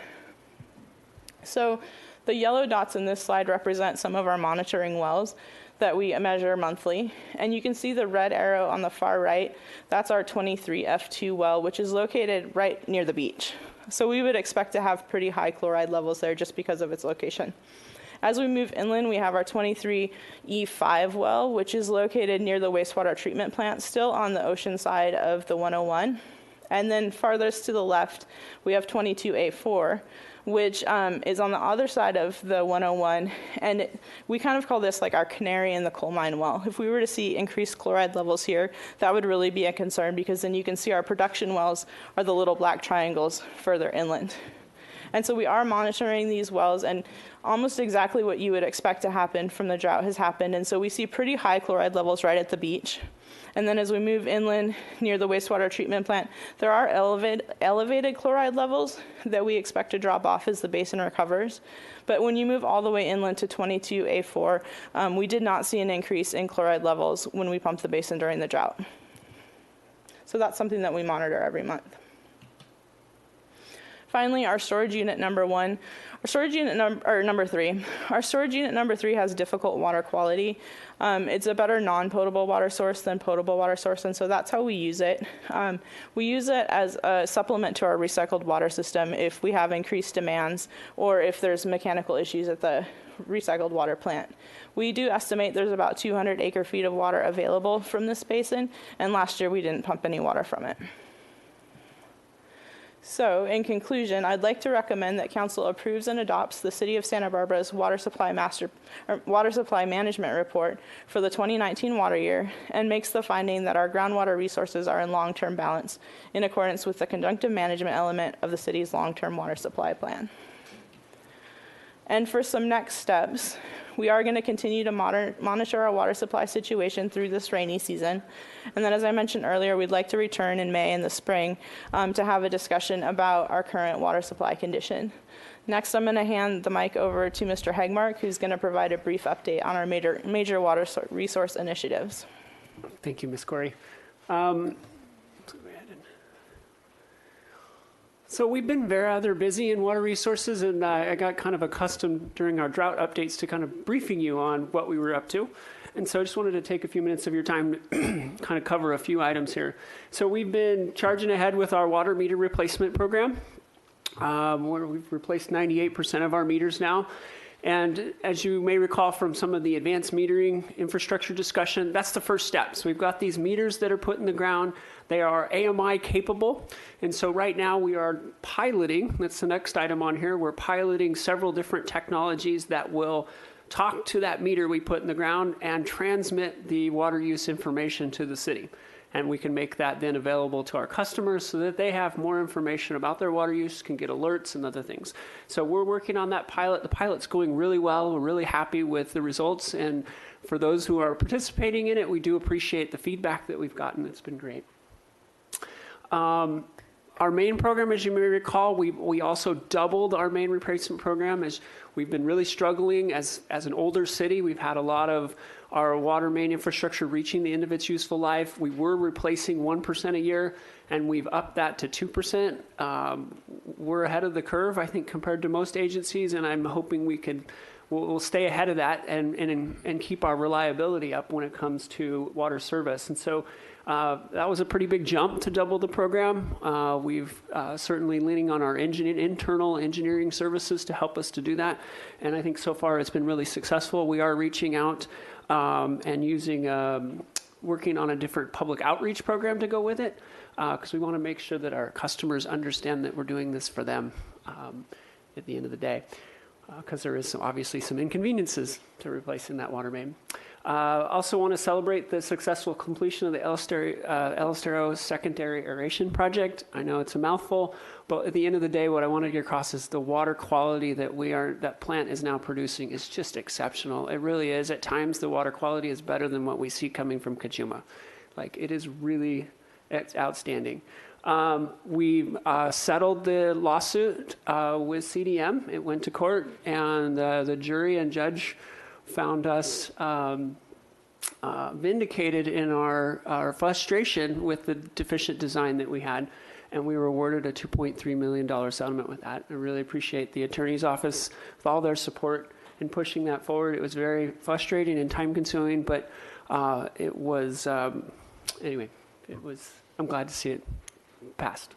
And then, of course, I also want to just let the council know that we have all of our facilities, our critical water facilities, have backup power. We are ready for SCE to shut the power off. We have got all these critical, there was just a few elements that were remaining, and we've wrapped those up this fall. And so we are in a position now, if SCE has to do these power shutoffs, we're in a position to continue to provide water service and fire protection. And then, of course, you heard the outlook on water supply. Not that we have control over that, but it's certainly nice to be in a position where we have a positive message there. We're also wrapping up a distribution water master plan. So this is a plan that's looking out at our distribution system for the next 30 years and what we need to do with all of our reservoirs and pump stations. It's really going to help us now to start planning out and expecting those big costs that are coming in the future. We've got some reservoirs in the system that are well over 100 years old that we continue to operate, and that's a lot of maintenance, and at some point those assets need to be retired. And then One Water, I'll be back to talk about One Water some more. We're working internally. It's really been a staff discussion right now, trying to build the vision for One Water. In short, One Water is a systems approach. Anytime we talk about water, we are viewing all water as having value, whether it's wastewater, stormwater, groundwater, seawater, stormwater. It is all of value to us. And we want to bring back a vision to share with the Water Commission and Council and get your input on that. But it's really a kind of a guiding force, very similar to Vision Zero, for those who are familiar with that. FY21 staffing, we also, with all the changes that have come about during the drought and all the different things that are going on, AMI, desal operations, challenges that we are having recruiting qualified operators to work here. It's really difficult right now. We've put forth a plan, staffing plan to try and address that, and so that'll be coming to you this year as part of the budget, and so more to be discussed on that. But with that wraps up our presentation, and we're happy to answer any questions. Let's start with questions. Anybody? Okay. Mr. Jordan, you have a question? There's a real question this time. Oh, a real question. Okay. I have several questions. And then we'll go to comments. So, Mr. Hagmark, this is the dumb one first. What's the consequences of not making the groundwater basin findings? Madam Mayor, Councilmember Jordan, as just not doing the findings, because there are many agencies who don't do the findings. If you can't say that they're in whatever the phrase was. Long-term balance. Correct. Right. I don't know. It's a public reporting tool. Not every agency does it. We're kind of flabbergasted. We're one of the few agencies that actually do this on an annual basis. But it is, in a sense, intended to be an accountability that we are actively managing our basins, watching them, and reporting out on, this is how we plan to use our basins. Our basins were intended to be drawn down during the drought, and we're intended to let them rest and be there as a drought supply. Okay. And then can you remind me the basin plan requirement from several years ago? We've gone past where the critical basins had to reply. Were we the next level or just a further level down? We're not subject to the 2022 basin plan? I can answer that question if you like. So I believe you're referring to the Sustainable Groundwater Management Act. Yep. And the Department of Water Resources provided a basin prioritization. So they looked at all of the groundwater basins in the state of California, and they ranked them as very high through very low priority. Both of our basins, the Foothill Basin and Storage Unit 1, were ranked as very low priority, which means we're not mandated to form a groundwater sustainability agency or develop a groundwater sustainability plan. Okay. However, it is something that we're still looking at doing in the future because it gives us more control to manage our basins in a way that's best suited to protect the public interest. We're just letting our predecessors that are required to do it go first, and we'll learn from their travels, and then we'll be able to do it smoothly after that. And in particular, that's important up in Foothill or as we get closer to Montecito because there's other pumpers there, right? That's correct, yes. Okay. And Montecito is forming a groundwater sustainability agency, and we've been working in partnership with them on that project. Okay. The only reason that our groundwater basin wasn't a high priority is due to its size. The levels that it's at certainly would trigger any normal basin to be put in that. And I think it's good management. One of the things that we've talked at some point with you all about is being able to recharge groundwater basins, so taking our surface water supplies and pumping them back into the ground. And it makes it complicated if you're putting it down there and there's other people that are taking it out. So this groundwater sustainability agency would allow us to all share in the cost. If we're taking water, city water, and putting it down there, that there are others who are taking it out are paying for that benefit. And just a couple more. Are there any threats to what we're seeing here from the president's rollback of Clean Water Act stuff across the nation?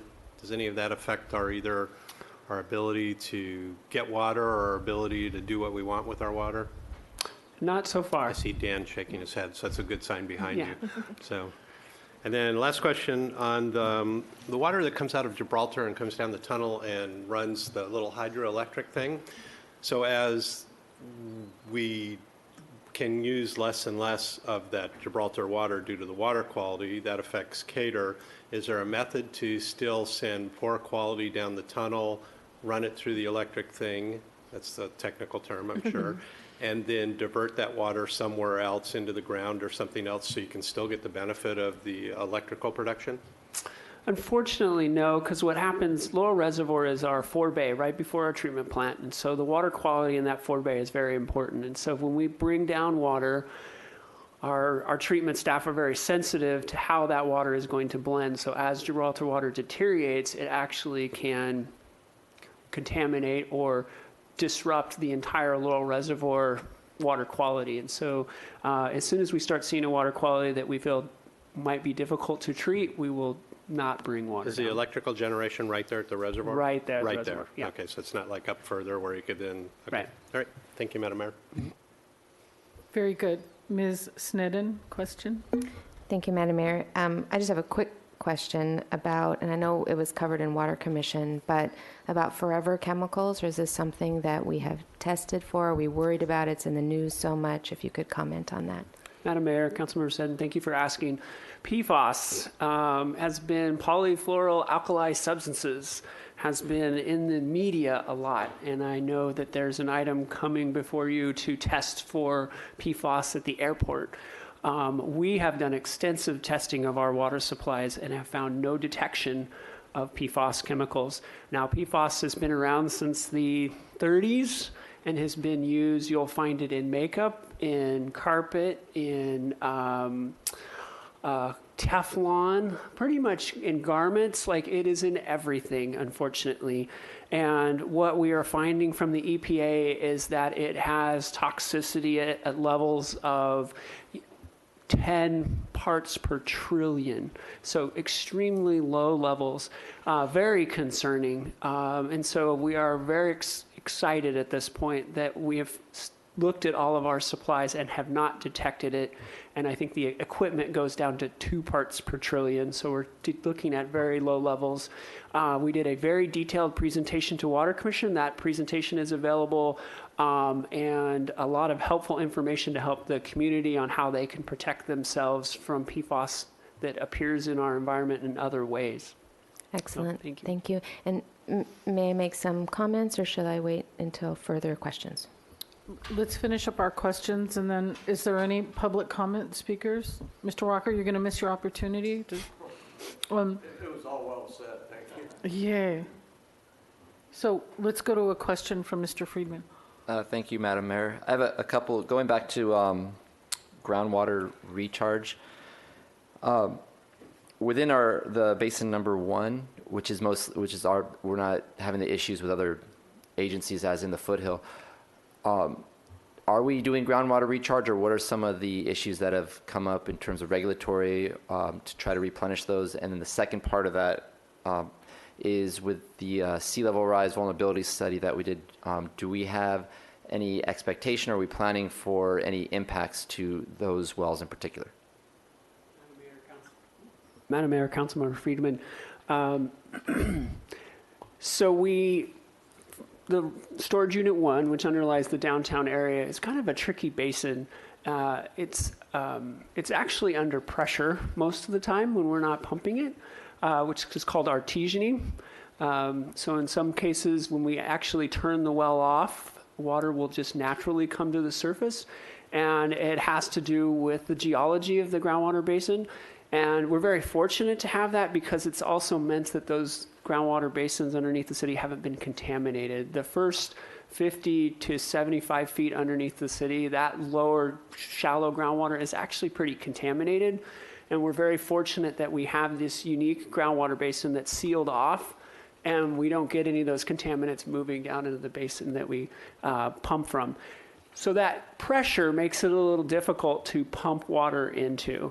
We found that it's more cost effective, particularly with storage unit 1, to actually allow it to naturally recharge. As you saw, it's actually coming back pretty quickly, And now it's really just a time game to watch as it pushes back the chloride concentrations that you saw in our Sentinel wells. So that's just kind of a time game. We have to wait as fresh water migrates out through to the ocean floor. It will take those chlorides with us, which ultimately is what we're looking for the basin to recover. And then the other question? The sea level rise. So the sea level rise, that's something obviously we're looking at really closely. We don't believe it will have a significant impact on our groundwater basins, as I mentioned, because of their under pressure already. But there's certainly other impacts that we'll be looking for related to our collection system that we're going to be developing a plan along with the city as to what we want to do to protect that downtown area. And one final question. I'll ask it, I think I ask it every time, but I'll ask it again. On potable reuse, what is the latest with potentially potable reuse? All right. The state is working right now on regulations for potable reuse. So potable reuse, for those who know, is taking our wastewater and treating it to drinking water. The technology exists to do it. It's been done in Orange County. They're doing it in a way that they recharge their groundwater. And they have a beautiful groundwater basin that gives them like 25 miles of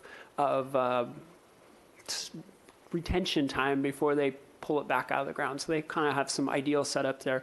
So that's been going on for a while. The state is working on those regulations. The regulators are down in San Diego working with San Diego Water Authority as they're kind of developing their first potable reuse facility that would be something that we would of a type that we would be looking at. And I still think I think their goal was by 2025 to have regulations. Again, we want to keep in mind that there's extreme caution with this. They want to make sure that when they do this, it goes right, because certainly any missteps will certainly ruin this for years to come. And so they're wanting to make sure that this process, and certainly we have a vested interest in making sure that it's done well. But certainly there is technology out there to remove constituents from the water and clean it up. And we're going to be watching that, and that's going to be part of our enhanced urban water management plan update that we'll be looking to see how that might fit into our long-range water supply planning. I have a question. So in the report that was attached, you didn't talk about it here. It talked about the Bay Delta. So Governor Brown was saying 2 tunnels. And then we took a vote related to the Central Coast Water Authority. And then Newsom said 1 tunnel. Did we vote on the 1 tunnel or the 2 tunnel? Okay. Madam Mayor, yes, we did vote on the 1 tunnel to not participate. Right. And that was the direction of the entire CCWA, all agencies, was to not participate. And the news now coming out, and Councilmember Friedman smiling here, is I believe the governor is saying that, or DWR, who oversee it, is saying, no, you don't really have a decision. Everybody has to participate in the costs. So a little maddening. The folks who were not going to participate in the Delta project were AGS, but we were the one municipal, CCWA was the one municipal organization who was choosing not to participate in the Bay Delta pipeline, but it now looks like we are going to be forced to participate right now. So more to come. That's fresh off the press. Councilmember Friedman, maybe you have something you want to add to that. Thank you. Yeah, I can add that as part of my comments. Should I just go now, or? No, because Ms. Sneddon has Perfect. been Then waiting. I'll answer that as part of my comments then. So we don't have any public comment. We'll go to our deliberative comments, and it's to receive, our goal here is to receive the report and then to find that our groundwater resources are in long-term balance, right? That you need, okay, that's what you need from us. Ms. Sneddon, go ahead. Thank you, Madam Mayor. I'll first make a few comments. I'll keep them brief, and then I'll move that the council approve and adopt the City of Santa Barbara Water Supply Management Report with the finding that our groundwater resources are in long-term balance. I could go through every point on here and express my appreciation for all that you do as careful stewards of our water supply. It's really incredible to see it laid out here, and this isn't even all of it of what you're doing all of the time. I do want to commend our residents for their extraordinary conservation efforts. Personally, I like to see those efforts continue. The more conservation we have, then the less we're using desal, the more groundwater basins are resting. It's my personal goal that we continue to have that message out there that even though it appears that we're coming out of drought, that conservation is always a good idea any way we go. Just really a special appreciation for that you diversify our water portfolio in times when we need it, and then your careful management of that diversified portfolio, and then pulling back when we don't need to be making water purchases, and just your very careful consideration and stewardship of that always. When you're doubled the main replacement efforts, at first we had a lot of outreach from residents who were concerned about the roads, and then you really stepped up the efforts with roads coordination, and those projects are all moving along so beautifully, where you fix the main, repair the main, and then the road is freshly paved, and those are coming along so nicely. And something that you didn't mention too was the efforts to help with replacements in the connections to the mains, and continuing those efforts to make that affordable to residents and to be coordinated as well. And that's something that didn't wind up in this report, but I know is something that ties into all of that too. Just also, I mean, you just had one quick slide on that regional coordination with CCRB and COMB and CCWA and BIOPS and all of that. And I really commend all of your efforts on keeping us informed on our participation in those regional agencies. We do a lot of coordination with COMB and with water shutoffs, and they're always saying how helpful the city was, how instrumental the city was, and I really want to thank you for that. Also, and just the AMI, I've been participating in that, and it's really fun to look on that app and see what my water usage is, and we're apparently extraordinary conservers of water, but I can tell when husband's been watering the fruit trees on Sundays, but even with that, we're still well below. So it's good to know that we can take care of our trees a little bit. And I really want to encourage residents to sign up for the pilot. When the pilot's over, sign up for the programs to really know your day-to-day water usage is part of that extreme conservation that we're so grateful for. And I'm very happy to make the motion, and thank you for your presentation. Second. And a second from Mr. Friedman. Mr. Jordan, more comments? Thank you, Madam Chair. Just a couple. I'm sure you know what I'd like to comment on, my favorite supply bar chart. To me, I know when you say we're dropping from a target of 30% conservation to 20, you don't ever expect to see it down to 20. You're going to see a historical middle of the point there where it never gets that bad, and we're going to end up 25 or 26% operating for 12 months. What I would like to continue to see you reference, though, in regards to groundwater is a focus on self-resiliency. And that means that we need as much groundwater at any point in time for whatever may happen as possible. And so, of course, it's always disturbing to me to see on that bar graph where we're resting them this year, but we go back to using them in the next 2 years. And missing from this report was one I've seen in the past, which always talks about your supply looks at 3-year out periods, but the groundwater years I've seen for replenishment is an 8 to 10 year replenishment process, and we're in the middle of that replenishment process somewhere again. And so I would prefer also just to see a continued focus on conservation that really strikes at self-resiliency, and one of those is continuing to maximize our ability to have as much groundwater on hand when we need it and use as little as possible. So if we can, bring back a few of those percentage points and reduce the use of groundwater, continue to let it repair itself so that it is as much available as it can be in the event we need it in the future. That was really the gist of my question on, well, what happens if we find it's not in long-term balance, or what is long-term balance? And it's kind of all relative. So I would echo Ms. Sneddon's remarks too. Sorry to be sitting up here sometimes and not to be sitting down there with you still. It's been a remarkable 4 to 6 years in this water department with what the cities had to live through, the new projects and advances that the city has put in place. We are so lucky to live in a community that is fortunate enough to be able to afford the type of resiliency that we have. You don't have to drive very far north where other smaller cities just stuck a straw in the ground and have tried to live that way, and they can't.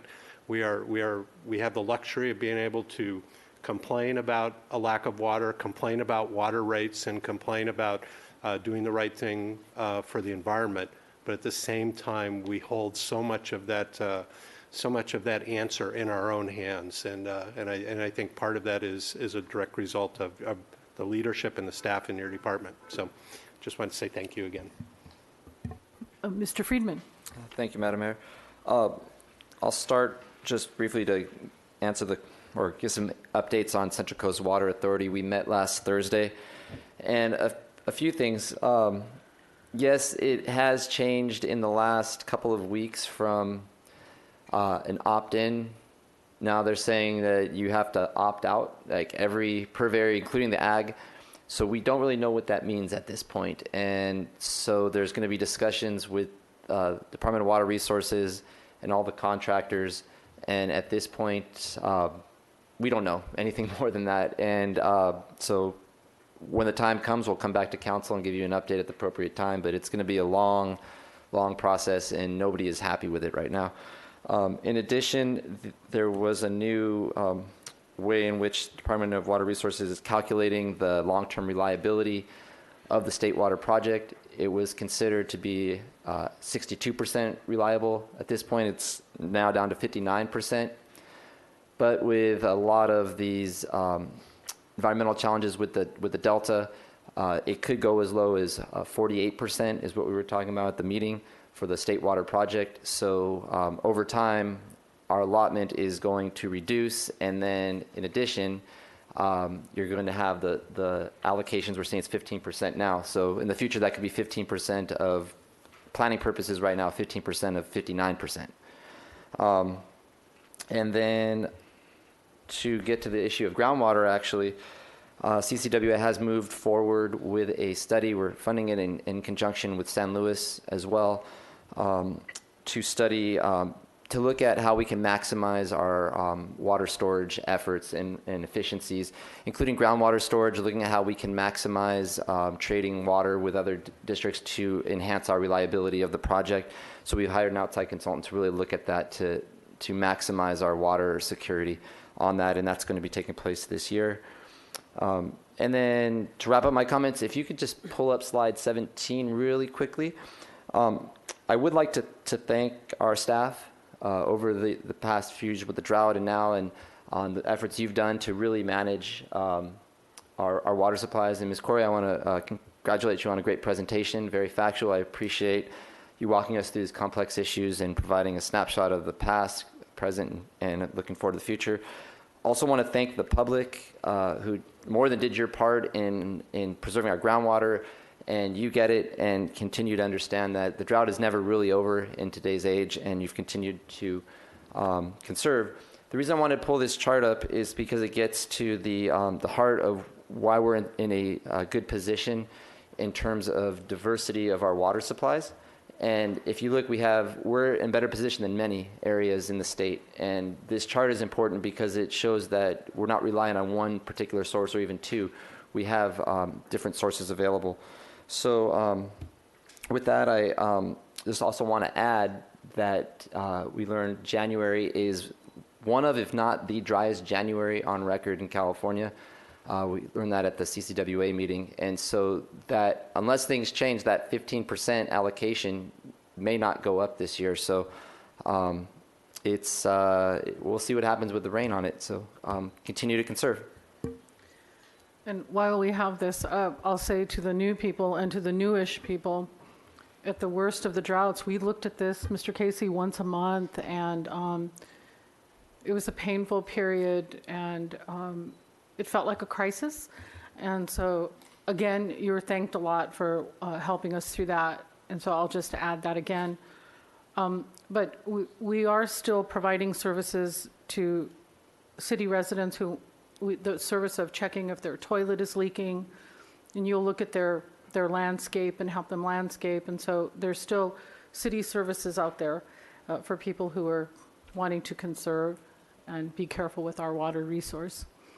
So if there's no other comments, I'll also thank Ms. Corey for a great presentation. We look forward to more from you. Good news. Good news only, Ms. Corey.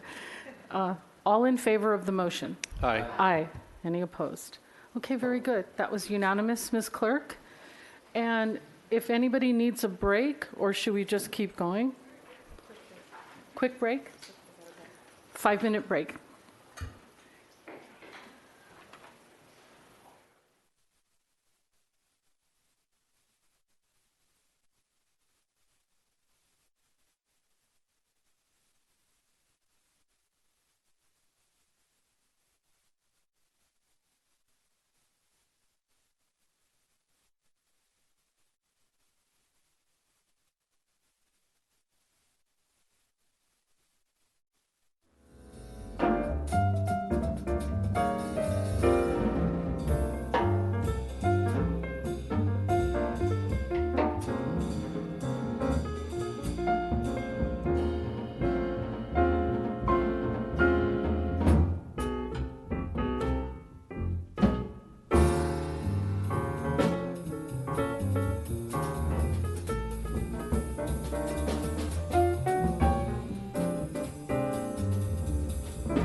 January 28th, 2020 meeting of the Santa Barbara City Council. So Ms. Clerk, we're on item number 16? Yes. Item number 16, subject update on the Regional Fire Emergency Medical Services, EMS, Dispatch Center and request to initiate negotiations with Santa Barbara County Fire Department for dispatch services to begin in 2023. Our fire chief is here whenever you're ready. Chief Nickel. Good afternoon, Mayor Murillo, council members. Eric Nickel, your fire chief. I am here to give you a presentation today on updating the Regional Fire and EMS Dispatch Communication Center, and then ask for a staff recommendation. There's two asks in this recommendation. One is a public policy ask, and as a council, my ask is that you come out as a council and say, we support this regional fire and emergency medical dispatch center, and then direct staff to initiate contract negotiations with the Santa Barbara County Fire Department for fire, rescue, and dispatch, emergency medical dispatch services, including cost terms, cost apportionment, and any governance. We've got 6 goals with regional dispatch. Goal number 1 is improve public safety and customer service. We measure this in one very important aspect, and that is reducing our overall response time. With a regional center, we have the ability to be very efficient with our call processing. We eliminate some redundant centers and we can reduce overall response time. We're going to do that by dispatching the closest available appropriate unit, what is known in the business as automatic vehicle location dispatch, or AVL. It's a technology that's been around in the fire service since around 2000, the early 2000s, and that essentially is sending the closest available unit versus a unit that's assigned to that area. We want to enhance medical dispatching. Right now, our dispatch center does do medical dispatching, so we provide that customer service level and, in fact, give life-saving directions to that. But if that call is transferred to get the ambulance started, the ambulance service does not get the benefit because they're coming out of a secondary dispatch center, and they may not be able to EMD that call or do emergency medical dispatching. We want to expand regional coordination. Essentially, we become a very large agency. We might have different patches, different colored fire engines, but we act as one. That allows us to increase our capacity to handle additional calls for service. And as I've shared with some of you before, our calls for service are going up by 3 to 4% a year, primarily driven by emergency medical service calls. Then we want to avoid costly investments from adding additional fire crews. There are ways, other options that I will show you, that we can reduce overall response time, but adding fire crews is very costly. So a little background. Now, some of you saw me back in May when I presented, and I presented some background. We've even gone further back. The Santa Barbara City Fire Department actually used to dispatch up until the late 1970s. After the Sycamore Canyon fire, there was a move by council and the police and fire chief at that time to combine fire and police together. We used to dispatch out of a small room at Station 1, and then after that, the budget and the dispatchers were transferred over into the police department's budget, and it was a combined dispatch center. This is how our system currently works. So when a phone call comes in on the 911 line, it initially goes to the Santa Barbara Police Department, and they dispatch police and fire resources, but not the ambulance. If it is a call that requires an ambulance, or it's a call that's on the borderline either with the county fire department or with Montecito Fire District, we have to transfer that call to a second dispatch center to start those resources going. What we're trying to do, and where you see these stopwatches in here, we're trying to eliminate that call transfer because that can save upwards of 1 to 2 minutes of overall response time. We want to have this concept of one center with one dispatch. So in our dispatch center, in the last 10 years, the 911 call volume has increased by 52%. And that is phone calls that come into the dispatch center from the outside, externally. We've also asked our dispatchers internally to increase their workload because they didn't used to do this emergency medical dispatching. We would oftentimes just get dispatched to a medical aid. Well, what kind of medical aid? It's just a medical aid. Well, medical aid could be everything from a shooting, a stabbing, a drug overdose, a heart attack. Nowadays, with our emergency medical dispatching, our crews en route to the call will get an update from the dispatch center either on their computer in the rig or over the air that would say, an example would be, you're responding to a 56-year-old male, sudden onset of chest pain, history of heart problems, has taken 2 nitroglycerin tablets with no relief. So now we know, we have a very clear idea of what we're going to. And our medical dispatchers can also give life-saving instructions.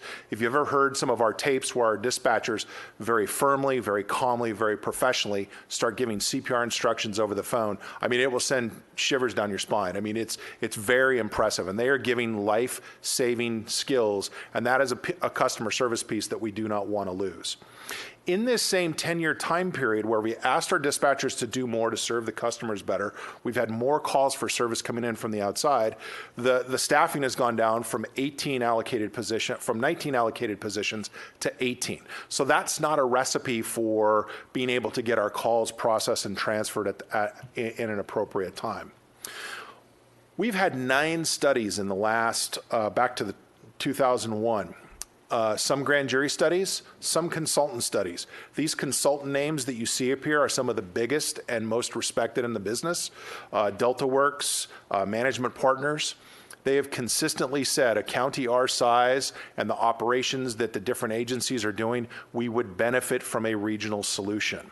So we've had these multiple studies, and what we're proposing is in alignment with all of these previous studies. This is not a new request or a novel request that we're coming to you with. Fast forwarding to this year, so back in May, I presented to you that there had been direction given by the County Board of Supervisors to the County Fire Chief, and I had come to tell you just a briefing and an update, and that I was to return at a later date with some cost estimates, some options analysis, and a recommendation. Back in October, the Board of Supervisors reaffirmed that they wanted a regional fire and EMS dispatch center, and the location of choice was at the county's EOC location, which is up on here down in the south end of the county, which was helpful for us because it's a little bit closer. The Board of Supervisors also directed the county fire chief, to initiate negotiations with potential partners. And to this point, some partners that have stepped forward and are in negotiations are Montecito Fire District, as well as Carpinteria-Summerlin Fire District. Regional centers are not a new concept. If you look at at this list here, and this is not a comprehensive list of all regional fire and EMS dispatch centers in the state, this is something that these other counties and these other agencies are taking advantage of. Some of you did take a tour within the last, 18 months to the Ventura County Regional Fire and EMS Communication Center, and that's what we're trying to model this effort on, this regional solution on. So why regional centers are successful? There's many reasons why these centers are successful. So if you compare this slide to the slide that I showed you earlier, this is much more streamlined. And this streamlined slide really reduces that overall call processing time and dispatching time. So if you look on this slide, when the 911 call comes into the police center, under the contract, the police would have approximately 30 seconds to get that call transferred. Enough information to where they could gather it's not a law enforcement, or if it is a medical or a fire call, they can get their law enforcement unit started. And then that call is immediately transferred to the one center that will dispatch fire engines, ambulances. We also would have the advantage in a regional center to post basically an advice nurse. And if it was a call that didn't merit lights and siren response, and there is a percentage of that, approximately 10% in some agencies, that they're called Omega calls, and basically we work with the caller, and it may take up to 5 to 10 minutes. Well, you need an urgent care. You need an Uber or a Lyft to take you to the urgent care. You don't need lights and siren, a fire engine, or an ambulance. An example of that would be, I fell 4 days ago, haven't had medical treatment, and now my back is starting to hurt a little bit. Well, you don't need an ambulance for that. You probably need an urgent care appointment. So that would allow us to pull some calls out of the system. Now, these advice nurses work under the medical direction of a medical doctor, much like the dispatchers work under medical direction to give these dispatch advice over the phone. Dispatch centers reduce total dispatching time. We eliminate the redundant centers. If we have a call that we need a Montecito fire engine to run on automatic aid, one of our fire engines, and an ambulance, we have to go through 3 dispatch centers with 3 different computer systems, 3 different radio systems, and all of this added processing time. We want to streamline that down so there is one center with one dispatch. Regional centers take advantage of best practice technology. And if you see that pink box in the upper corner, that is a screenshot of my Lyft app. And an example of this would be the way we currently dispatch. If you wanted to ride to the airport, you would have to get a car assigned to the airport. And that car would drive into town and pick you up, versus a car that's maybe right around the corner and could get to you in 1 to 2 minutes. Well, that doesn't make sense. My fire managers can see when the pizza is being delivered on their app, but they don't have the ability to dispatch the closest fire engine. This AVL technology would allow us to send the closest available, most appropriate unit. The other advantage that regional centers offer is because they are combined and there are multiple fire agencies. Any grant dollars that would pay for these types of technologies, grant applications look much more favorably upon multi-agency approaches, multiple agency applications. So here's another example of dispatching and how we would be able to save some response time. The way we currently dispatch is by station zone. So in the middle of this picture here is downtown Santa Barbara. That yellow shaded area is Station 1 zone. I talked to some of the folks in the fire department, and they think that we established these zones 30 to 40 years ago. It was probably somebody driving in a fire engine, and how far could you drive in 3 to 4 minutes, and that was how the edge of the zone was established. The way we do it now with the ability of this AVL or automatic vehicle locator, so say this orange these two orange sort of bubbles here, these are calls for service. You see the two fire apparatus in quarters at Station 1, right in the middle of the yellow area there. You also see another fire engine. That's Engine 3 from the fire station on Sola. They're out doing a fire inspection. They're out in the field every day, either training or doing inspections. They're actually 3 blocks from this call, but the dispatch computer wouldn't even recognize them because they don't even know they're there. So they would send Engine 1 out of Station 1, even though Engine 3 is 2 blocks away. The example down in the purple area, this is a white and blue fire engine from the county fire department. They're over training at our training tower today. There's a call at the edge of Stern Wharf, and the way the dispatch system works now, the dispatch system wouldn't even recognize that county engine is here in town and training because we can't see them. We can't see them on the computer. We know the crews might know they're there because they heard them go in service on the air. So in that case, we would dispatch a resource out of Station 1. They would have to drive the mile or so down to Stearns Wharf when we had a county fire engine that literally was a half a mile away. The way AVL works on this is it would dispatch these 2 closest available units, irregardless of their jurisdiction, because they are the closest units that are appropriate for that call. Just going to AVL dispatching alone could save us upwards of 1 minute in response time. So leveraging on that, regional centers create this integrated and seamless response. So we have faster access to these resources because we can see them and they are on the same computer system. Improve service to the community, we enhance our firefighter safety, and most importantly, we leverage the resources of each department. I have a firm belief that when citizens call 911, they don't care what it says on the patch. They don't care if the fire engine is red, white, blue, yellow, green. Get there fast, be professional, be kind. That's what we're trying to do. So essentially, we leverage the 8-station Santa Barbara City Fire Department with our 8 stations and our 8-station team. We become an 18-station South Coast County team or South County team.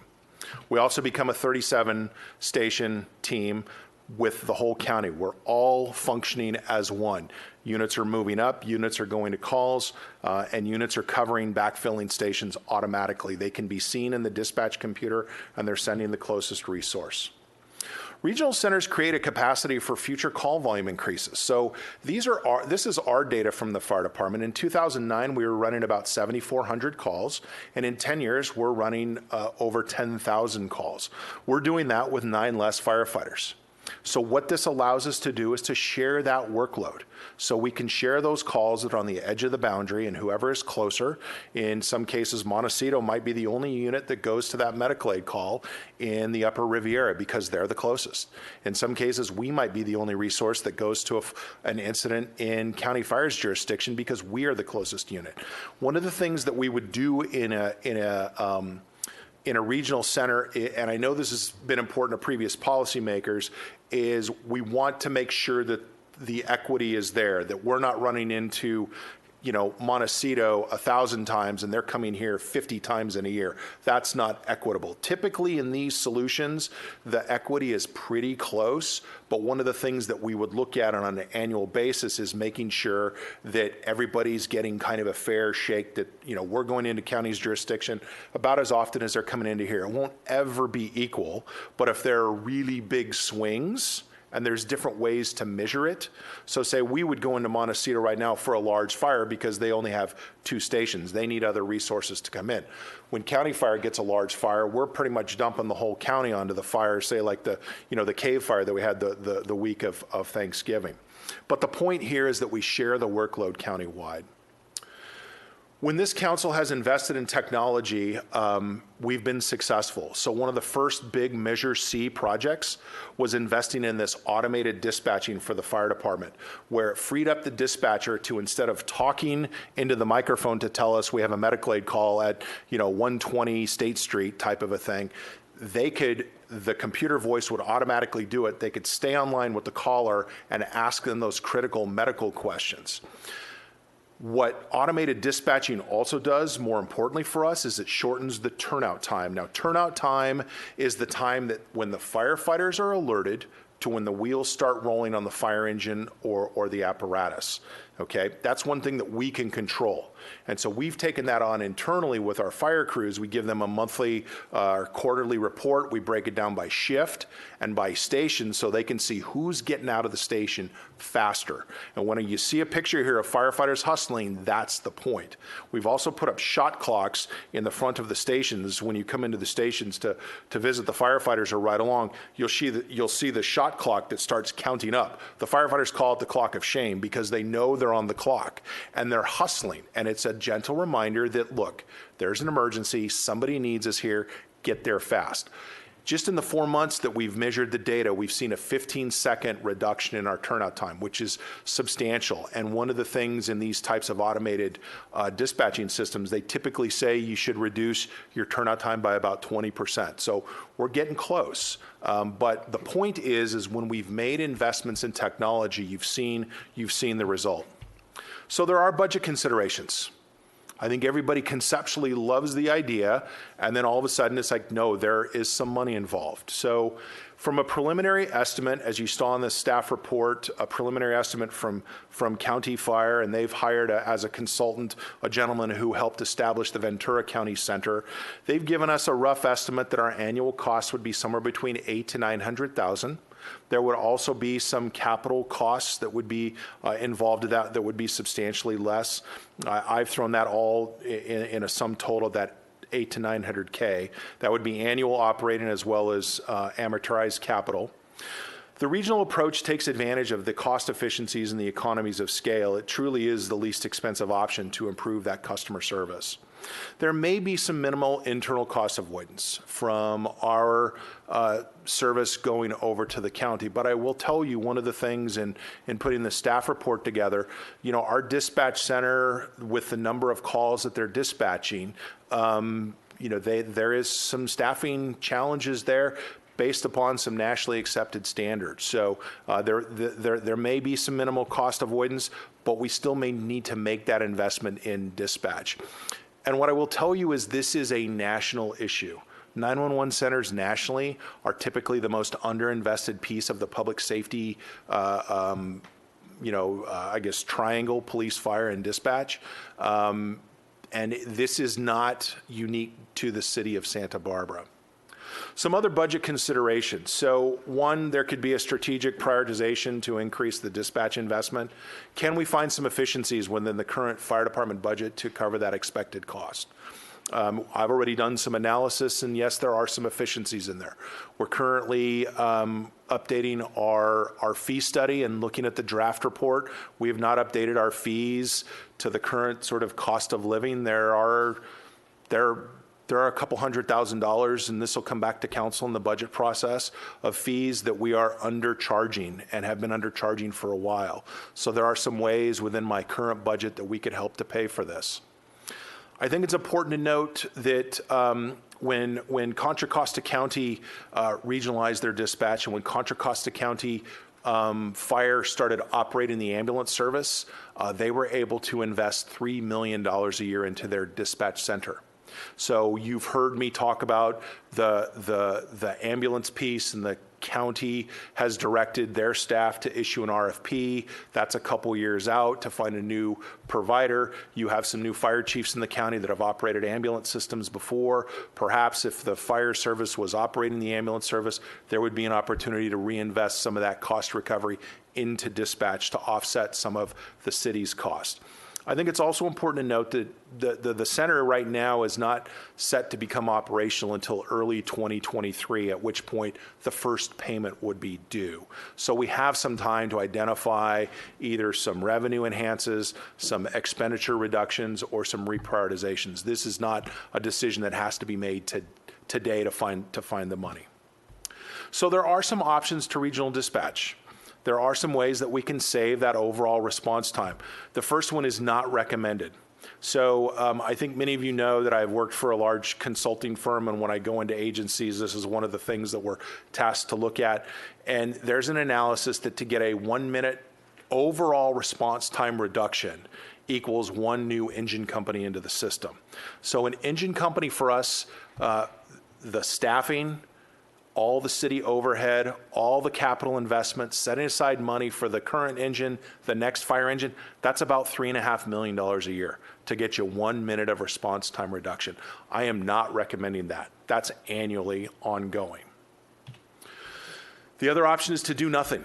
And I've just included here a snapshot of news articles that I've taken out in the last, 18 months of issues that have occurred in dispatch centers nationwide. As I've told you, 911 centers have been underinvested nationwide, and this is a risk that we do all take. So back to the staff recommendation. We're asking for a public policy from the council to support the Regional Fire Emergency Medical Dispatch Center and to direct staff to initiate negotiations with the Santa Barbara County Fire Department. I'm available for any questions. Mr. Friedman. Mr. Friedman. Thank you, Chief. Appreciate the report. I do have a question. Could you update us on where the other agencies are, the county, in particular the county and the South Coast, Montecito, and Carp Summerlin? Well, I could guess, but I also have the County Fire Chief, Mark Hardwick, here, who may be able to give an update if that's appropriate. Do you want to hear? Oh, yes, that'd be great. Chief Hardwick, you're welcome to come up. Thank you. Thank you, Ms. Mayor and Mr. Councilman. We are currently all moving forward to this regional solution, and so currently the Carpinteria Summerlin Fire District have directed their fire chief to enter into negotiations to really refine what that kind of broad price looks like, and then to talk about some of the details in the contract, governance, costs, and other things. Montecito Fire District has done the same. And of course, we've been given direction to look at the site currently next to the Office of Emergency Management, the EOC there. Great, thank you. So it seems like our other agencies that would partner in this are on board and moving forward, and so we're in that same position now to give that direction today. A couple other questions. If you could go back to the competitive grant aspect of this, could you give just elaborate more on just what this would mean in terms of the impacts that, or I guess the feasibility or the strengthening of our competitiveness, and maybe an example that you've come across with the regional where they'd be more competitive? Let me get to the right slide here.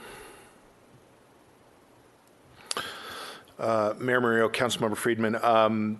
So an example of this, there are typically state and federal grants, and they pay for either dispatch centers, they pay for regional opportunities, they pay for regional solutions. Could be any form of either emergency operations, so field units, could be for dispatch, could be for training. Typically on these score sheets, so for an example, when we make an application to FEMA for an Assistance to Fire Act grant, and that is a federally funded grant program, when they get together to review the many different grant applications, and so let's say there's a pool of $100 million to use nationally, they might have $1 billion worth of applicants. They're going to go through a score sheet, and one of the scoring that they use is it a regional ask? So let's say we were to start up a regional hazardous materials team. We would put in a regional application on behalf of all the fire agencies in the county, and that grant application would take much more priority over, say, one agency if the city of Santa Barbara just applied by itself. Does that answer your question? Yeah, no, that's very helpful because on a lot of these grant applications, if there are certain points that you get and you don't even have that, you're already starting at a disadvantage. So we could have a strong application but not have the regional and not score as high even though our project might be better. So this would strengthen our competitiveness with these critical grants. Correct. And the other thing with this slide too that I neglected to mention, when you are doing a large deployment like this, these capital investments are shared by many. It would be much more costly sort of per unit for us to go to AVL just as the city fire department versus a county-wide solution. The cost per unit would be much less. Thank you. Ms. Snedden? Thank you, Madam Mayor. I believe in this regional approach. I think it sounds like it will help all of us. I'm wondering about how the negotiation process works, and so if we do direct this, which I'm inclined to do, then is it you as our chief who enters into negotiations, and what types of things do we have negotiation request over, like how it's run or the budget or input from the city? How does that work? Yes, Mayor Murillo, Councilmember Snedden, that's the exact direction that I would get. I would be lead, but obviously I would meet with our city attorney staff. I'm absolutely bringing this document back to you for final approval, and at that point it would be, look, here's where we're getting the funding, that type of thing. But what I am asking is direction to go and negotiate these things. I would not feel comfortable going and negotiating a contract of that magnitude, certainly not without council's approval or authority to do it. Particularly some things that I'm looking for is some say in how it's operated, some say in how the budget is established. I don't want to, pay that kind of money and not have some say in what the operation looks like. For an example, having that automated dispatching piece, we need a commitment to the technology, those types of things. But it would be staff, a combined team of staff. And then part of that negotiation would be the equity, the shared responsibilities, and are there liability issues with that also? Certainly, and I would defer to the city attorney's office, and they've already reached out to me and said, look, if council approves this, here's some things that we want to talk about to make sure that the city's liability is protected. And then just one more question, in the efficiencies, does this help at all with bilingual calls, or does this speed that dispatch up at all, or does that not factor in at this point? So there is a commitment still to having bilingual dispatchers. I think we currently have that now, and that would be, very important in the regional center. Okay. Thank you. Ms. Harmon? Thank you, Madam Mayor. I think I'm going to just follow up on that equity question that you asked, Councilmember Snedden. And Chief, you and I spoke about this, but it was really helpful for me to sort of understand how this works, so I'd like to tease it out for the public a little bit. When the firefighters from the city of Santa Barbara under this regime answer call in Montecito, we won't be receiving for that call mutual aid reimbursement under this system, correct? Mayor Murillo, Councilmember Harmon, that is correct. There is no exchange of dollars. With looking at the system as one, the cost per call is broken down by the number of calls that occur within the jurisdiction, not who runs that call. Now, if we get into a scenario after a couple years of operating this where there are some inequities, there probably would be some provision in the contract to go back and take a look at that. That if you know, the example that I gave, if we're running to Montecito 1,000 times and they're coming here 10, that clearly is not an equitable sharing of resources. And there are ways operationally that we could work through that. And perhaps there are ways that you go back and work out, maybe our cost is a little bit less per call than theirs, type of a thing. There are methods to do that. So in your view, we both have access to the hard data to make that assessment, and you think it's feasible to negotiate some type of fail-safe, I don't know if that's the right word, within the contract to just say, you know, in 5 years, if we see there's some shifting we need to do, you know, the parties will be amenable to doing that? Yes, that is correct. Thank you. And Madam Mayor and Councilwoman Harmon, the chief had put up a slide of a page full of other jurisdictions who've worked through this issue to their satisfaction. So that gives us a starting point to go and see how they've resolved this issue as well. Mr. Jordan, questions? Thank you, Madam Mayor. Sort of on the both Ms. Sneddon's and Ms. Harmon's questions were the same for me, but I'm old enough to recall somewhere, probably in a big city, that if you had a fire or an ambulance response call and you weren't a tax-paying resident of that city, that the pricing structure changed for that customer rather than somebody in the city. Again, going back to how you just explained it equitably, that, you know, does that extend also to, you know, factoring in the number of calls that aren't people contributing to the system and it's all just part of doing business? Mayor Murillo, Councilmember Jordan, you pose a fascinating policy question. In general, when governments are formed, the number one priority of city government, county government, state, federal government is public safety. And typically there is not a taxing entity. You know, your fire department and police departments are not designed to make a profit. Now, the ambulance service is slightly different. The ambulance, because the fire departments were designed to protect the community from conflagration. A fire that starts at the top of San Marcos Pass and burns down and burns through the city. A structure fire that starts in the middle of State Street and wipes out half of our economic tax base. That's why fire departments are here, and that's why fire departments, for the most part, are almost 100% general fund taxpayer supported. We typically don't charge for those. Now, if an individual uses the fire department for, say, like plan check or a building inspection, or they're building a project, yes, we do charge fees for that. Much the same that if somebody uses a single ambulance ride, that individual is getting the benefit of that. We will give the first response to stabilize that person's life, but we're allowed under federal billing, Medicare, Medicaid rules to bill for that transportation. That is a use, but could also be construed as, well, perhaps a tax. Now, we have to bill everybody on the ambulance service. Like, we couldn't bill a City of Santa Barbara resident. Let's say we operated the ambulance service.